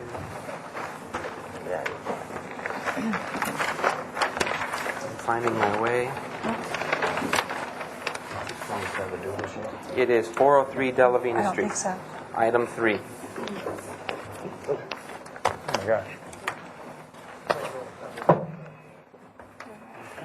We are 10 minutes late, but that happens sometimes. Whose pen did I have? It's, Is yours? Very valuable. It's fancy. This is the first time we've seen this? This is a new item, so I should read the actual project description. If you want to have a seat, introduce yourself, and I'll introduce your project. Yeah, I'm Irvin Reineck. I'm the owner of Delavina Street, where I run a repair shop. Okay? 403. 403 Delavina Street. This is a proposal to paint a mural of approximately 10 feet by 60 feet on the Cottage Grove Avenue side of the International Auto House building, and to permit that side of the building to be an ongoing canvas for temporary murals on a rotating basis of 9 months to a year. The project is intended as a means of graffiti abatement. Correct. I have your presentation. Do you want to introduce yourself as well? And does staff have anything to announce before we get after? Okay. I hope can you hear me? Am I on? Okay. I hope the presentation format's not A little awkward. closer to A the little closer? microphone. Yeah. Okay. How's this? Is that better? Until they call us, you're fine. Okay. My name's Sharon Byrne. I'm a neighbor, actually, that lives across the street from Mr. Rainick, and I'm going to walk you through a little of how we got to a place of putting a mural on the wall, because the reason why it's there is probably as important as what's there. The neighborhood that we live in is west downtown, Santa Barbara. We're about 2 blocks west of State, sort of Gutierrez, Haley area. And if you're familiar with Santa Barbara's neighborhoods, you know that that neighborhood's had some struggles. Oh, thank you. Hopefully it'll look a little better. There's quite a bit of visuals here. What I'm hoping to do is give you an introduction to the neighborhood so you can see the surrounding area. So this is a newspaper article in the news press from 10 years ago. And the circled image right there with Miss Lorraine Cruz Carpenter standing in front of it, she's the lady that works for Looking Good in Environmental Services Division in the city of Santa Barbara. Lorraine helps us with graffiti kits and neighborhood cleanups, and she's helped the neighborhood quite a bit to get on its feet. She's standing in front of that wall. It's probably one of her second or third days on the job, and that's Mr. Rainick's wall right there that she's standing in front of. So this is 10 years ago, and you can see that's the state of that wall at that time. This is when the city was launching its anti-graffiti initiative, and the idea, and you might have been part of that ordinance, I don't know, was to have property owners paint over graffiti within 48 hours to try to limit, damage and spread. This is an aerial shot of the neighborhood, so you can kind of see geographically where we are. The southern tip of the neighborhood is bounded by the 101. We would say probably that the northern edge of our neighborhood approaches the De La Guerra Street area. We seem to have a lot in common with the neighbors in those areas. What I'm showing you here, I'm showing you the center, which is the Auto House at 403 Delavina Street. But around it, the blue boxes that you see are known residences of East Side gang members or taggers in the neighborhood that have been caught and fined. And I'm showing you this for a reason, that basically we are kind of surrounded. And if you know your geography, you know that we are 2 blocks west of State. So even though we have East Sider residences in our neighborhood, we are, I guess, by gang standards, a West Side neighborhood. So what happens to us an awful lot is we get caught in some of the crossfire between those two. And a lot of times it starts from our neighborhood, unfortunately. So in 2009, shortly actually after I moved there, I should back up, in December of 2008, there was a shooting on the corner of Gutierrez and Delavina Street, right around the corner from Mr. Rainick, kitty corner to him. In February of 2009, there was a stabbing. 6 East Siders killed a boy that had been in our neighborhood all of 2 days. There was a backstory to that, but I won't go into it. But basically, we all woke up behind police tape that morning. One of the unfortunate things was that the neighborhood was really short of streetlights and police patrols. Streetlights actually came through this board, I think, about a year and a half ago, and were approved by this board for this particular neighborhood. Around the corner from the Auto House are quite a few neighbors that were very upset about conditions in the neighborhood. So we actually mobilized a week after the murder on our street, and we pulled together about 200 neighbors and kids, mostly moms and children, and we marched from pretty much the Brownies right there on the corner, which was one of the neighborhood trouble spots right up the street from Mr. Irving's shop, and we went through downtown, and we really made it clear that we were tired of violence. We did not want any more gang activity on our streets, and we as a neighborhood felt we could not live this way. It made quite an impression, and out of it, we ended up getting quite a few cops to come to the neighborhood with us and help us start a neighborhood watch. We also ended up getting street lights, which was a huge boon to the neighborhood. Unfortunately, though, a couple of weeks after that, one of the witnesses that saw the murder, who had reported it to the police, was retaliated around the corner at Lily's Tacos. I don't know if any of you eat there. It's very good. It's very popular in the neighborhood. But he was having lunch there, and 3 gang members assaulted him for throwing rat, as they call it, or telling the police what he saw in our neighborhood that day. So I'm giving you this backstory because I want you to understand what it's been like for us to live with that, and what it's like to live in a neighborhood where you see graffiti go up on your walls, scuffles and fights and turf war happens, violence, and then anybody who reports on the violence themselves gets intimidated or has something done to them. It's a very difficult situation. So recently we had an incident in the neighborhood, but it goes like this. And I have a couple ex-gang members that work with us in the Lower West Side, and they've confirmed that this is the pattern. The East Side tags the wall since they're living close to it, and it's their opening salvo to let West Siders know, hey, we're in your neighborhood and we're staking turf. West Side tags back over it in response that, no, this is our turf, and then there's scuffles, and then we have lots of struggles, and it has ended very badly, as you can tell. This February, Brinkerhoff, and I think this board's probably very familiar with Brinkerhoff Street because it's a National Historic Landmark District. Brinkerhoff went through a really bad spate of tagging. And this was what was the result on the backs of their alleys. And if you look at the tags, these are clearly East Sider tags. The Smoky Jalisco is telling you who the author is, and what they're letting you know is that they are claiming Brinkerhoff as East Sider territory. About 2 days after that, there was a shooting on Olive Street on the east side. It's still unsolved at this time. So for us, there has been a long-established pattern where we see graffiti go up on our walls. We know better. We paint over very fast in our neighborhood. But this is a pattern that we're very familiar with. So what have we done to try to reduce this problem? Well, we did a march. We just let everybody know we're done with that. Please don't terrorize this neighborhood anymore. We had frequent police patrols. A couple of beat cops moved into the neighborhood for a week with us to make sure that things calmed down. We put a neighborhood watch together, and we were out doing nightly dog patrols. We've done neighborhood cleanups, and I'll show you an example of one of those. And the West Downtown street lights, one of which is actually in front of the wall at 403 De La Vina. It lights up about half of that wall. And the unfortunate thing is none of this fixed the vandalism problem. The neighborhood is a lot better off today. It's a lot safer today. A lot of our efforts have made a difference, but the vandalism stayed constant.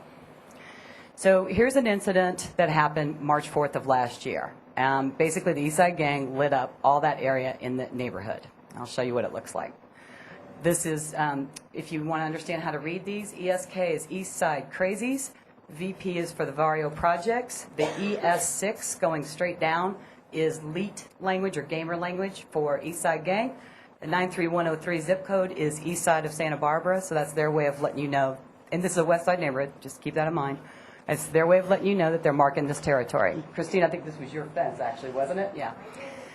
All right. Then up around the corner from Mr. Irving, about 2 doors down, they hit this fence. Guilty is the name of the guy that was the tagger that did this work. So 2 weeks later, right on schedule, comes the West Side Gang. And they came and scuffled all of this up. And this is their handiwork. This is shorthand for West Side Laquitos.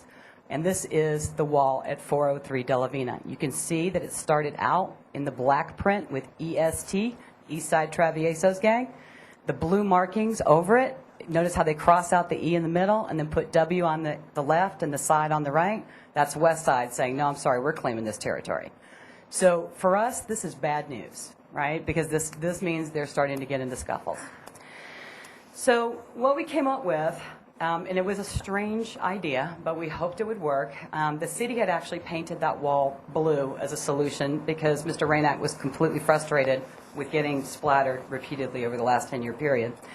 And it was actually pretty ugly, and unfortunately it got tagged over very quickly with white paint. So that was not a very good solution. So what we did was we looked at, could we put up an art mural? And Miss Laura Inks, who's here in the audience, and Jenny Brush from the Arts Advisory Committee, they were really, there's been a lot of great guidance to us from the arts community to try to help with this. What's strange about this, if you do a kind of a street style art mural, I couldn't just put up a Rembrandt or something. It has to be something that they have respect for. Is that the best way to say that, maybe? They leave it alone. And so it was an experiment. We did it last August, and this is, you can see an image of what the wall looks like. This is right after a neighborhood cleanup in the area. The Salvation Army did a day of caring for us and came into the community, and they were very curious about the wall and said, where did this come from? And we explained the situation to them, and they said, wow, can we have our picture taken in front of that? So we did. So those are a lot of the neighbors in the area that try to keep the area clean and doing periodic cleanups and planting plants is another way that we also try to keep the area safer. The more a neighborhood looks looked after and cared for, the safer it tends to be. So, and it's been untouched since August of last year. We have not had a single mark on the wall, which is it's just unheard of for our community. What's kind of happened to us is there's a lot of cost to having a big blank target in the neighborhood. And this is a cinder block wall that was painted a light shade of gray before. What ends up happening is first there's a lot of owner repainting, and unfortunately that falls on Mr. Rainak's shoulders, and it's not pretty, and it's expensive. For the neighborhood around him, there's a morale and safety issue that follows with that. Every time we get hit, it feels like we took a step backwards. So for us, we don't like seeing vandalism on the wall for that reason. For the city's perspective, you know, you have to file enforcement cases, you have to come and hound us, there's paperwork. We've actually caught taggers in our neighborhood vandalizing on the spot, photographed them, turned them into the police, gotten them fined, and caught them out there again the next week. I just want you to know how hard sometimes this is to change this behavior. And then the last time we had a cure was the blue wall, which was pretty horrible and got graffitied up itself. So one of the things we'd asked the city was, okay, look, instead of us keeping repainting it, you take care of it. You know, we can't keep up with it. And that's when we got the blue wall. So against the blue wall or the vandalism, we like the mural a lot better.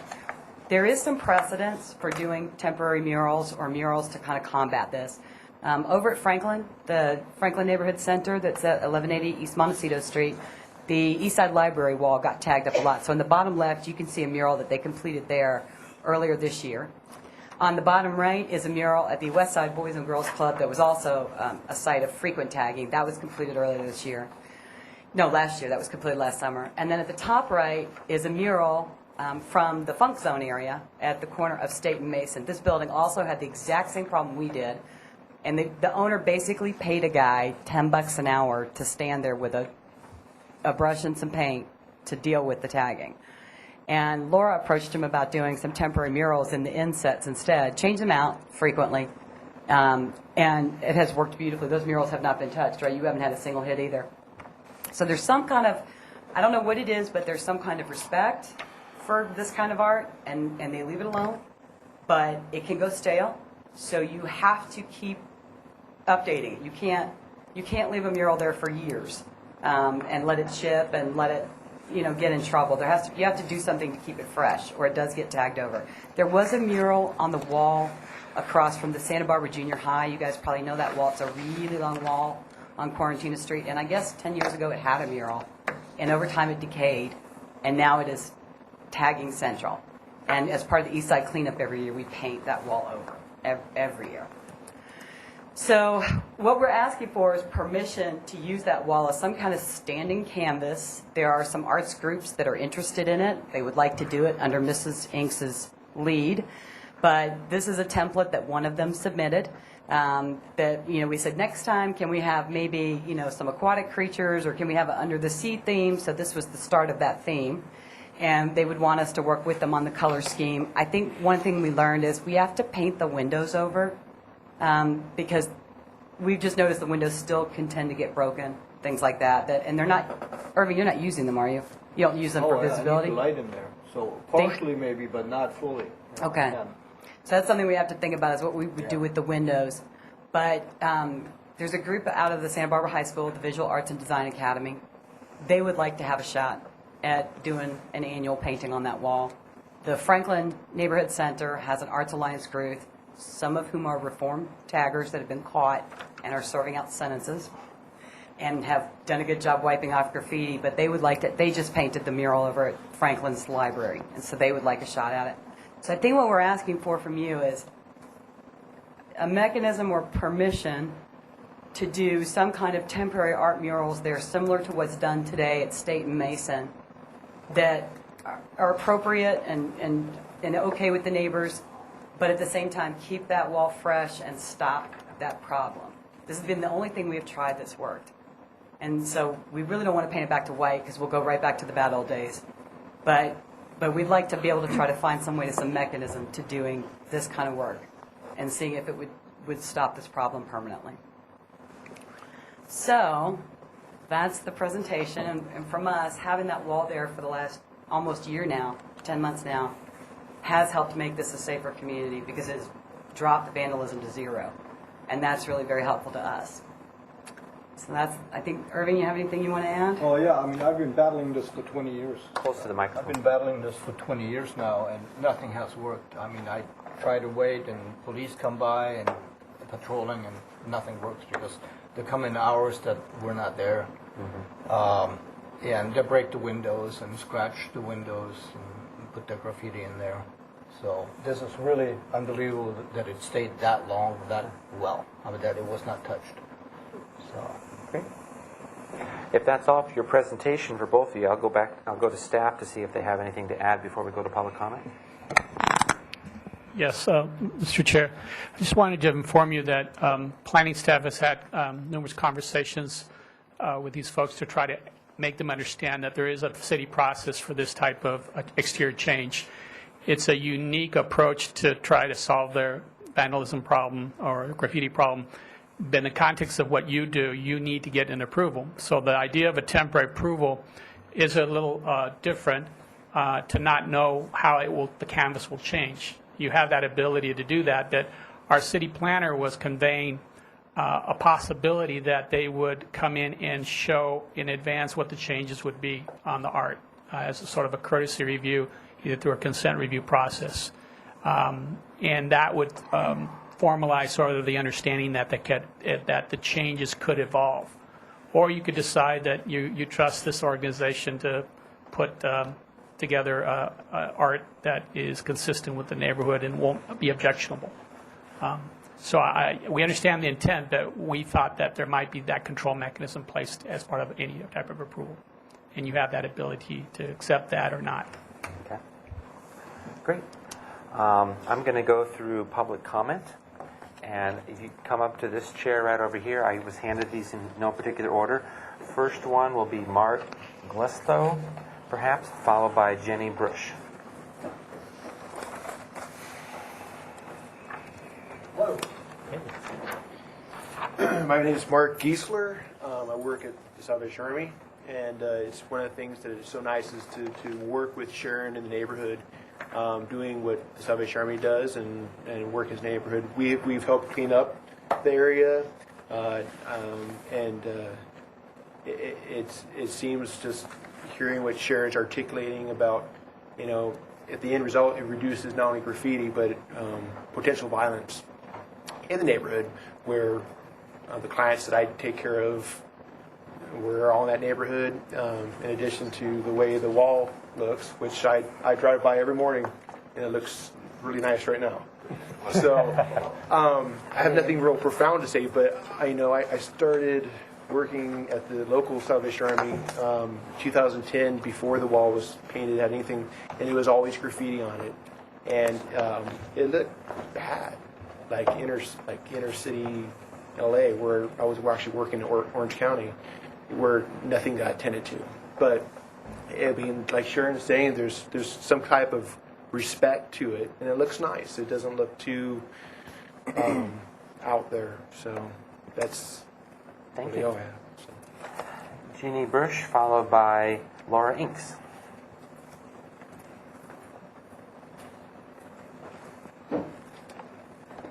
Chair Zink, members of the board, I'm Jenny Brush. I'm the Executive Director of the County Arts Commission. Just wanted to say that this project came to the City Arts Advisory some months back, just to let people know what was going on. And I wanted to say that the committee, in reviewing it, felt that this was a very important project, in that using the art as a way to deter graffiti, as well as serve for greater community engagement. We felt it was having a positive effect on the neighborhood. I wanted to say this is also a national model. I don't know if you saw on the Today Show, I think it was last week or the week before, the city of Philadelphia did a whole story on their mural project and how in blighted areas the art had been, temporary art had been transformative by engaging youth in the process of getting involved in their neighborhood and using their ability through their own self-expression to take a little bit of ownership in their neighborhood. So I just want to say that I'm very much in support of this. I think as a temporary basis, and any way that the Arts Advisory Committee or VAP can be involved in helping towards the review of these, or any anything like that, we're happy to do, or any way that we can work with developing some kind of policy for this temporary view, we'd like to do that because we're certainly familiar with reviewing public art. Thank you. Thank you. Laura Inks, followed by Christine Collier.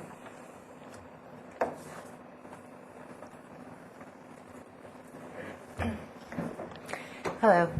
My name's Laura Inks. I have my own business called Creative Collaboration Network, and these are the kind of projects that I love to see happen in neighborhoods. I was just at the Americans for the Arts Conference in Pittsburgh, Pennsylvania last week, and cities are actually trying to attract and revitalize by using art to attract creatives to their city. And a lot of these cities have a lot of abandoned or old buildings that aren't necessarily being used, and so it attracts graffiti, but it also attracts artists because many of these towns are making it available for artists to buy, get low-cost loans, buy the homes, and they're giving them grants to change the facades, to change the look, and create sort of a creative vibe in their neighborhoods. And when I asked the panel a question in this one particular group about, well, what do we do if we don't have a lot of blighted and old buildings, and we just have a lot of white buildings with arches? And they recommended that we send all their artists to Shreveport and other areas that are actually looking for art to be a part of their community and attract creatives and tourists and things like that. So I didn't really get a good answer from them. But what I want to ask you is make a place for all kinds of artists in Santa Barbara, not just those people that go to the Granada or the art museum, but for the kids and the young people to make a place. If there are places for them to make art, I promise they will use their materials on those places, and they won't be tagging and wasting their paint on things that are ridiculous. They will save them so that they're supplies, so they can actually use them on something that's going to be valued. And the more we allow places like this to occur in our town, the better the level of art will be, because it's a competition among these guys. They all want to have their work up there and be the best and have everyone talking about it. And the more, I'm not saying to have it on every corner, but to have just little pockets of areas where these artists can actually do their thing and show their stuff and be proud of it and drive their parents over and bring their children to see it. It's a part of our community. So I ask all of you to help us move forward with having a creative community and maintain and attract more creatives to Santa Barbara, and be the heroes in making this happen for these artists. And I hope you'll join us. Thank you. Thank you. Christine Collier, followed by Shannon Rogers. And she's our last speaker. Hi. Hello. Well, I'm Christy, and Christy. I live right behind the white wall that you saw all tagged up. And I just wanted to let you know that the day of when this all happened, I drug out my barbecue, and we set up across the street, and it was just a whole neighborhood day. And this really got the neighborhood together. And we had actual taggers, like, stopping by and going, whoa, what's going on? This is, like, really cool. Like, how can I get involved? Because I really want to do something like this. And we referred them to, who was the woman that was putting it together? Laura, yeah. Yeah, we had, about 3 or 4 that really wanted to get involved in the next mural. So something like this, I don't know how you all personally view it, but living in my neighborhood and seeing the stuff that has gone on, the shooting that you heard about was 1 fence away from me. Luckily, my 13-year-old son was with his father that weekend. So I have lived there since '07. I've gone through quite a lot of violence in that neighborhood. But when a neighborhood pulls together and we do neighborhood cleanups and we have things like this, it's incredible the morale boost that we get. And when I walk my dog now and I go by this wall, it's like, wow, this is my neighborhood. I'm like really proud to be a part of this neighborhood and see this. And I can't wait for the next mural, and I hope you all give us the permission and the backing to do that. Because stuff like this is what keeps the neighborhood together, cohesive, keeps the taggers from wanting to mark it up, and it gives them like purpose and excitement to try and be part of the next project. So stuff like this gives kids, you know, with otherwise not the best intentions, hope. Thank you. And something to look forward to. So, you know, join us. Great. Thank you. Shannon Rogers. She'll be our last speaker unless there's somebody else.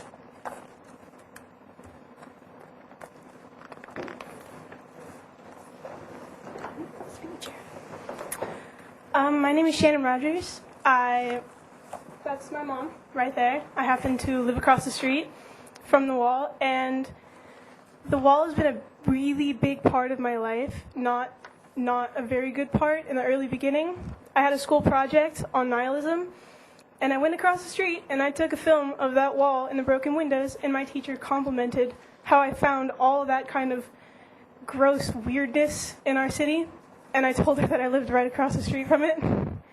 So it's been a really big part of the neighborhood, and getting this, well, mural that was up there, getting that mural on the wall kind of, it really brought light to the neighborhood. And I've been talking to the director of my Visual Arts and Design Academy at my school, and he said that, you know, if he could, he would love to paint the mural and make it beautiful for our community. Thank you very much. With that, I'll close public comment. Does staff want to add anything else before we go to questions of the applicant? So back to the board for questions. And it's to anybody with questions. Yeah, I do have a question. I'm looking at these two pictures here, Paul. These ones here, put them up on the screen. And these are only questions. I noticed that there's some Mr. TV guy, thank you very much. I noticed that there's planter beds there, and it looks like there's the water coming in right there as well.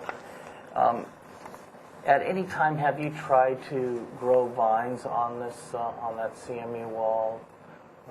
There's not enough dirt in there. It's only this wide and it's this deep. There's nothing there, just dirt and concrete. Okay. Looks like that would be my question. Okay. Questions from other people? How long is the wall? Approximately 60 feet? 60. And it looks like maybe 15 feet tall? It said 10 on the application.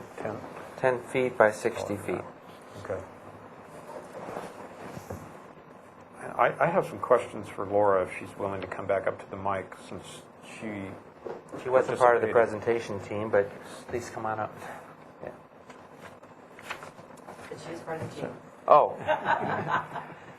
And anyone can respond, but it just seemed like, since Laura's been part of organizing groups to actually paint the wall, it seemed like it might be best to ask you. How does it work when you offer the wall to students or to neighborhood children or groups to paint the wall? How does that come about? Do you advertise? Is it word of mouth? And then do you ask them to design something first, drawings, and then you tell them to put it up, or give them a space for it, or how does that work? It's word of mouth. I don't advertise anything. People just generally know that I am involved in this sort of project. I've been doing it for a long time. We just did, when I had Arts Alive, we did it just on plywood in the parking lot. And then we'd put the plywoods away, and we'd get them out the next month and have another Arts Alive party, and kids would come and paint, and then we'd put them and store them till the next time. And then I got an opportunity to do the Mason and Helena Street building with permission from the owner, correct? And we've been doing that every 4 months for the last 4 years, and it's totally organic. The artists find me, and that's how I figured to do it every 4 months, because by 4 months I had about 16 to 18 artists that were ready to go.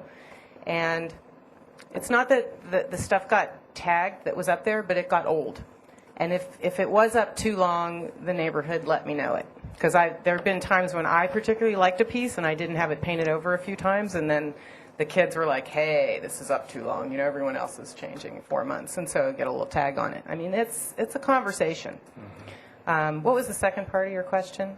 The process? Yeah, the process. And actually, I'm just to add to a little bit, because I'm curious about about the approval process. For example, does this set of murals, does that have to get approval from the city each time it gets changed or Nope. not? No. I mean, there's not been any formal process. And there is no submission. I don't think that these artists, these are kids that they're out doing this, bombing. And so they don't have a portfolio. They don't have slides of their work to submit. They're not knowing about a process to get their work out. They're viscerally going out and bombing something because they have that in them that needs to come out. So all I do is I look at their work. I make sure that they have some skill, some talent, like their work is reasonably elegant in some way. And then I say yes or no. I think I've only said no twice because their work wasn't graphically, it didn't make sense for it to be on that wall. It should be, in a little intricate book looking at it like that. So, I mean, it was more like a judgment call, and stuff has to translate as people are driving by. But really, everybody that has asked to be a part of this project, I have pretty much said yes to. Just looking at their work and letting them do whatever they want. And I've asked them for certain guidelines, like no gang stuff, no nothing objectionable, like words or images, no advertising. So I started with themes, but I even thought that was too controlling for the artist. Like I wanted them to just be able to have a place to do their work. Okay. So the guidelines that you have are basically not written. They're just sort of what you sort of come up with. You review it and you have a mental list and you say this is fine and can you tweak a couple things. Is that how you approach that? Yes. So I guess I do have another question. So on a wall this size, would you just, someone who wants to paint, you say, okay, you get this 15 feet? Well, this particular one, when Sharon called me, I had an artist that was going to come and participate on the other project, and something came up for him. And he wanted to do a project. He's a former tagger, now works for the city of Lompoc in the streets department. And he and his dad are both artists, and he wanted to do something with his dad. His dad kind of bailed at the last minute, so he called a couple of friends to come and help with this particular wall. So this was, it's organic. It's not planned out. It's like you get a couple of artists together that are willing to use their materials on this project. I think I squeezed $100 out of this guy to help the artist pay for materials. But otherwise, I mean, this guy isn't out tagging anymore. But if they were younger kids, they'd be using their own paint that they would normally not be a part of a community project with, I can tell you. I think for future, particularly with this neighborhood, I think it would be a good idea to have a neighborhood council or a group of citizens from that street help decide what they want up there. I think I was surprised that this was so graffiti styled when it went up. I thought it would be, I asked them to do something with cars based on the business that's there, and they did put a car in. You can see in the bottom corner. But I think that the next time that this mural gets done, which is what Sharon's been planning to have it done again, is that the neighborhood really not only take part in deciding what's on the wall, but some of those kids that are taggers in the neighborhood actually get to paint and have it become their artwork and their pride. And you know, whether they live on the east side or west side, whatever, it's an artist. It's like I've always done that with my art panels. I never asked kids what side of town they were from. I just say, are you an artist? Great, come on. Thanks. That's it. Perfect. Okay. Any other questions? Sharon, by the way, I think that was a very good presentation on your part, and that's give me a pretty good idea on some of the problems that the neighborhood is facing. I have a couple questions. Number one, you know, it seemed to me like it's an issue, it's a gang issue, east and west. And on the other side, it's a tag. Some young kids, you know, they get frustrated. They want to paint it to vent their frustration. So my big question is this: let's say that we allow 403 De La Vina to paint that mural, and then so what happens if they move it to another building, another target? And my concern is, you know, where does that stop? Is it we keep going from one building to the next until we get rid of the problem, or if it's more than the issue of the crime punishment, and you have to find a way to get rid of the taggers? Because the way we're doing it, I'm not sure you're getting rid of taggers or not. You just try to solve one place, which opened up another wall. So that's. You raise a really good question, and it is one that people around the city are grappling with on not just this issue. Mm-hmm. That when you solve a problem in one neighborhood, is all you really did just displace it to somewhere else, right? That's always the concern. One of the things that makes me like this for this neighborhood is that Irving's Wall, sadly, was the epicenter of the tagging in the neighborhood. So it looked to us like the tagging radiated outwards from that center. Stopping that center stopped the radiating outwards. Now, whether people have moved up to Mission Street or tagging there, I don't know. I can't tell you. All I can tell you is that neighborhood. But it does feel to me like some of what Laura says is right on the money. We had two groups stop the day that we did the barbecue in the neighborhood. The first was the tagging groups. They stopped and sidled up and said, how do I get on a project like this? And right there is an opportunity to turn a vandal into somebody who will not be a vandal any longer, right? Which was great. There was a second group that stopped, and they came out in the evening hours as the sun was going down, and it was a couple of East Siders that live right next door to this project. And I asked them point blank, so how do you like the wall? Knowing that they're the ones that did a lot of this damage to it. I said, how do you like it? And they said, I could have done it better. I said, no, we've seen your work. We like this better. and it sent a message. We have not had you saw the fences around that also got hit. It has not happened in over a year. We feel like the combination of the neighborhood watch, the combination of this mural, the street lights, the cleanups, we really tried to engineer a safer neighborhood out of this. It wasn't just a one-step solution. It was about 5. I think every neighborhood has to kind of take it on like this, to answer your question. I think that unless the neighbors on that street own their own safety, you're right, vandals will move to where it's hospitable. And unfortunately, big walls are hospitable. So does that mean that we have to, let's say we solve this issue and move to another neighborhood, we have to do another mural on another neighborhood? I don't know. In fact, that's one of the things I wanted to be really crisp about. Whatever mechanism we put in play, I would not suggest it citywide at all. In fact, if anything, I would say you just need to be sensitive to the fact that there are certain neighborhoods in Santa Barbara, Lower East Side, Lower West Downtown, Lower West Side, that struggle with this reality. And for them, if this works as a tool, maybe on a case-by-case basis, I mean, I'm off the beaten path, right? You're not gonna come to my neighborhood unless you're coming to see me or Irving personally. You're not gonna drive through. No tourist is gonna come through there. We're at 2 dead ends, right? We're at the De La Vina dead end and the Gutierrez dead end. So there's no reason for you to come to that. There's no through traffic. So I think for those neighborhoods that are kind of stuck in those kind of little holes and have had these problems and that are not really visible to anyone else, if this tool works, great. But you wouldn't see anybody at Hope Ranch use it or San Roque. Do you know what I mean? Mm-hmm. I think those are different solutions. I just think for certain neighborhoods in the lower core of the city, this might work on a case-by-case basis. Does that make sense? Yes, it does. Any other questions? No. If there are no other questions, let's move to comments in any particular order. And if nobody has any, I'll jump in first. Go ahead, if you want to.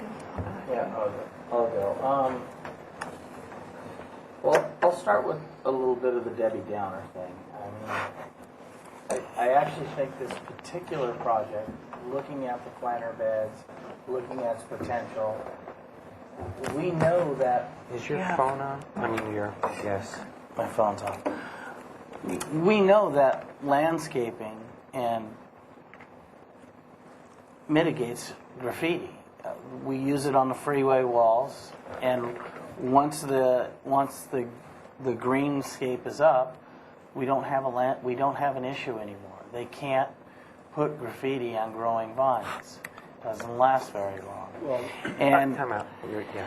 and we've seen this happen. We use it on sound walls. We use it on different areas. And from the photograph I see here, it looks clearly to me like plants are growing, weeds are growing underneath there, and that it could be a permanent solution to your graffiti problem if you were to vine that building.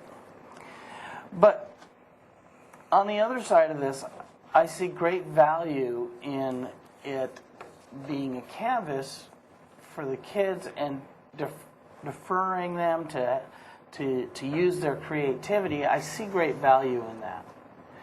So I'm really, right now, the Architectural Board of Review side of me says, no, plant vines on there, get rid of it that way. But the civic side of me says that maybe a project like this in an isolated case-by-case system would be a good thing to try. So right now, I'm going to hear what the rest of my board members say, but right now I am completely on the fence about this. So. Did anyone else want to jump in? I'll go next. All right. Scott. I am on board with this project 110%. I think it's fantastic. I support the artistic endeavors of these kids, and I can't think of anything bad to say about it. So that's all. Perfect. Someone want to jump in next? Oh. Stephanie. I support the mural project. I just question how it'll be curated and run through the process. I see the owner as having the first say in what goes up there and who manages it, whoever you select to proxy for you here, represent you here at the city before this board or Arch Advisory, or however it's going to be curated. I think we should see what goes up on that wall before it's painted, and would encourage whoever the artist is to come before this board, which also kind of gets them involved in the city process and in their neighborhood in a different way, other than just putting the paint on the wall. I see that if the stakeholders in this neighborhood leave or get bored with this in the future, that there are opportunities for landscaping solution for a new owner or this owner that could take place as an alternative to the art wall. But I'm in support of the mural at this time. Okay. Kurt Katic? You don't have to speak if you don't want to. I just have a couple of thoughts. I'm in support of the project, and I think it's fabulous. I think to have a wall that's an open canvas for children and even adults to have a chance to give expression to their artistic nature. I think it's awesome. I think it's a grand idea. What I really like about architecturally, what I really like about the what street is this on? Mason Street. The Mason Street murals is that it fits into the architecture. That there are these windows, defined windows that the mural takes place in, and then the building still does what it's doing. And I think that if there was a way to work that into this wall, to have defined canvassed areas for different groups to work. I think that's the other aspect I like about the Mason Street one, is that it's not a giant wall that an artist feels like he's got to fill up the whole thing, and then maybe get parts of it that are less complete, less developed, less refined, and then other parts that are much more developed. And where you could give different spaces to different groups. And then it does become kind of like a competition, an ongoing competition in a way. I think I can see a lot of value in that. So, but I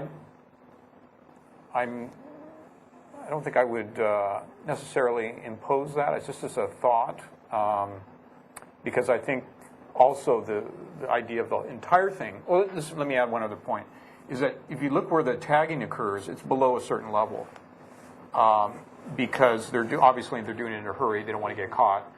They're not getting out there with ladders and going up and painting the upper portions of the building. So, there might be a way to geometrically organize this canvas areas along this wall so that it works with the fenestration, doesn't necessarily go the full height.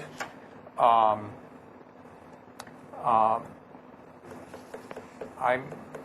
guess maybe I would like to hear response on that. Those are maybe sort of questions, but not. I realize not at this point, Paul. It's all right. Yeah. Okay, don't worry. But anyway, those are my thoughts on it. Okay. I feel that it's. I think we should give it a try. 6 months, 9 months, and see how. Hopefully, it doesn't create another problem for different neighborhood. But I don't think that we should try to control the process. The board, like bringing the orders to the board and have them present the option. I think that's just. Let's try it out for 6 months, 9 months, and see how it goes. And if it solves the problem, that's great. And if it doesn't solve the problem, then we'll have to deal with that at that time. That's my opinion. I came to the meeting kind of 50-50 on the fence, and what I really wanted to hear was your presentation on how you were going to manage the project.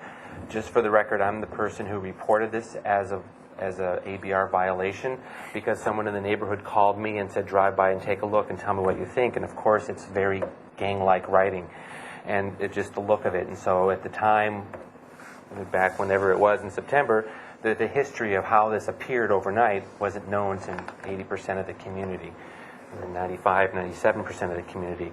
The project that you presented and what's here seems to be working well.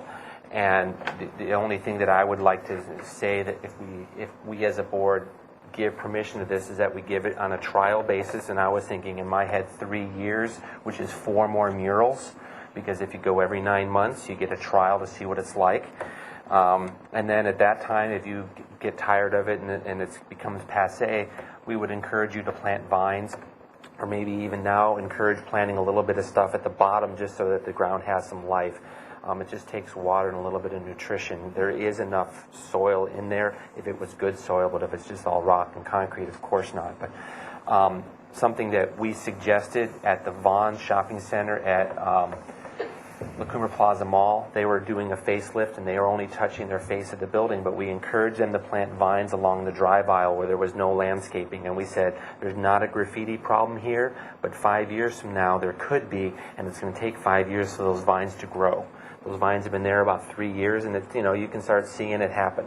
So vines take a while, and we never want to see graffiti on that part of town, but it happens everywhere.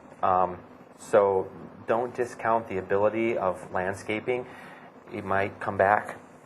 But under the oversights, I wouldn't want to see it come to ABR. If it goes to the Arts Commission, or just really with Laura, just confirming that there's somebody, I hate to say responsible, but there is at least some oversight happening to the process. That's all that's required at this point.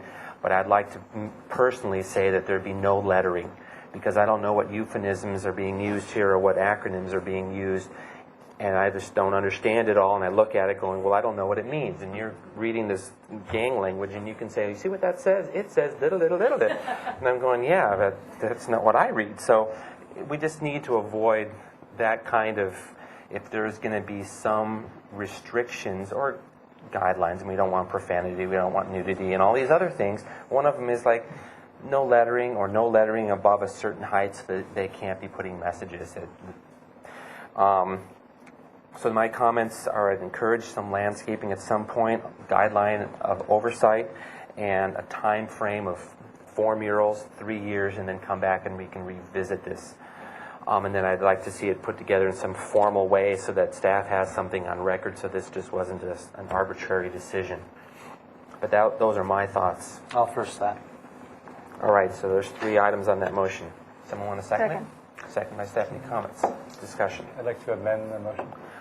First him, because he spoke, and then you. Thanks, Paul. I'm just not sure about the restriction on the lettering, because it seems like that is such a big part of the art that... You know what that says? Rather than, how about have her understand and know what it means and be okay with it? You're going to ask if we don't. Remember what it said? Yeah, the first one is ODU, the second one's cyber, third one was hexo. They were words. We asked them too, by the way, just so you know. Once they're like, "What are you painting?" You know, so we asked them. Are they names of people or things or? My understanding of, and just so you know, there's zero expertise here. Okay, it's just what I've researched on the internet, so you can find it out too. There's like this bombing community, so to speak, that throws up paint on walls. They develop followings, and they give themselves a name, like cyber, and they specialize in doing their tags, their cyber tag, if you will, that name, on as many walls and as many styles. I mean, there's like photographers that follow them around and document all that stuff. So it's some kind of movement. It's fairly international, but that's what they do. They develop a very highly stylized name for themselves and paint it repeatedly. And there were 4 guys that did this wall. It was 4. Yeah. That So took to do that one. I don't know if that's a great idea to just say no words. So you think it's... Because in my experience, it's a big part of the art. It's a big part of the art. And sometimes it really is fabulous, like aluminum style or whatever. Yeah. So, Isn't there some Can we have- on the bottom there? Yeah, let's just keep this among us, and we want to try to move forward, or try to move us forward. Are we adding that? He was wanting to alter the way the motion was made, and that was his comment. Let's hear what... I had the exact same comment, that we should allow lettering. Straw vote. Do a straw vote.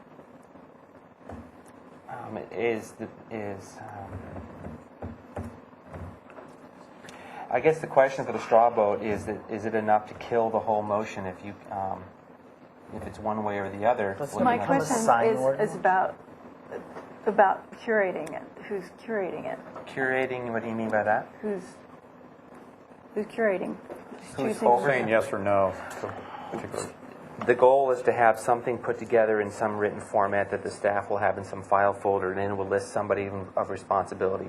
And it'll either be the City Arts Commission person that will review it after it's put up and say, yes, I'm fine with it, and then that's her signature on it. And we're only talking 4 murals here, or Laura's here, or somebody's here who's actually oversighting it. So it's going to be someone from the artistic world, not from ABR or consent calendar or something, no staff member. But they're basically saying, we reviewed it and it's fine. And staff will hold on to a letter, or basically a correspondence that says, we're ready to move this project forward. Does that answer your question? Yeah, and that being said, with enough oversight of the art, I don't have a problem with lettering. Okay. Then let's do a straw vote. Who would have a problem supporting this project if lettering was included in the proposal? We're or we're not? If lettering was, who would have difficulty supporting the project if lettering was included? If lettering was included. Who would have a difficulty supporting the project if lettering was included? And I do. I would have difficulty supporting it. And my question would be, we have sign ordinance, we have letter sizes, we have ordinance against certain things. Would that fall under that category? Okay, that's just for the record for the straw vote. Who would have difficulty supporting the proposal if lettering was included? Just 2 of us. And there's just 2 of us? Okay. Okay, So who first did the motion? Do you want to withdraw it? Yes. Okay, do you want to make a motion? I'll just accept your motion. We just take out the part about the lettering, about no lettering allowed. Okay. No restriction on the lettering. So we're going to go back to the same motion with Kirk being the first. Who would like to second that motion? Second. Second by Stephanie. And what we still would have is the oversight from the Arts Commission somehow Arts Advisory, VAP, somebody, and this will be written up in a formal way, and staff will hold on to it. Could you clarify for us a little bit more exactly? You want to approve 4 murals in 3 years? You want to be that specific? The suggestion was, and this is just arbitrary, me thinking that for a 3-year period, which would be 4 murals if they're up for 9 months, but if you want to do... They can do as many as they want. It's not limited, right? Okay. We're not limiting it. Let's just go, no, my proposal was for a 3-year time period, and then we reevaluate it. Right. That's the proposal. A 3-year time period, not a number of proposed, not... And if you wouldn't mind clarifying the comments about landscaping? It was just to encourage landscaping currently now. It wasn't specific to plant vines, but I'm just, the sooner you start the growth. I'd like to take that out of the motion. Since I'm making the motion, I take that part out too. Because if it's to be painted, then it's to be painted. If we're going to ask for landscaping, then that's something else. So I'd say no landscaping is required. Really write the art down to the ground? Yeah. So the proposal is going to be, your motion, just to reiterate it, it's going to be for oversight from the Visual Arts and Public Places Committee of the City of Santa Barbara, and it's for a temporary period of 3 years in which the ABR board will reevaluate the project at that time. Right. Okay, and seconded by Stephanie. Anything else? Does staff have anything? Call for vote. All in favor? Aye. Opposed? 2. All right, and with that, we will close the meeting. Railroad track with a 12-pounder hammer by his side. Yes, he went down the track, but he never came back because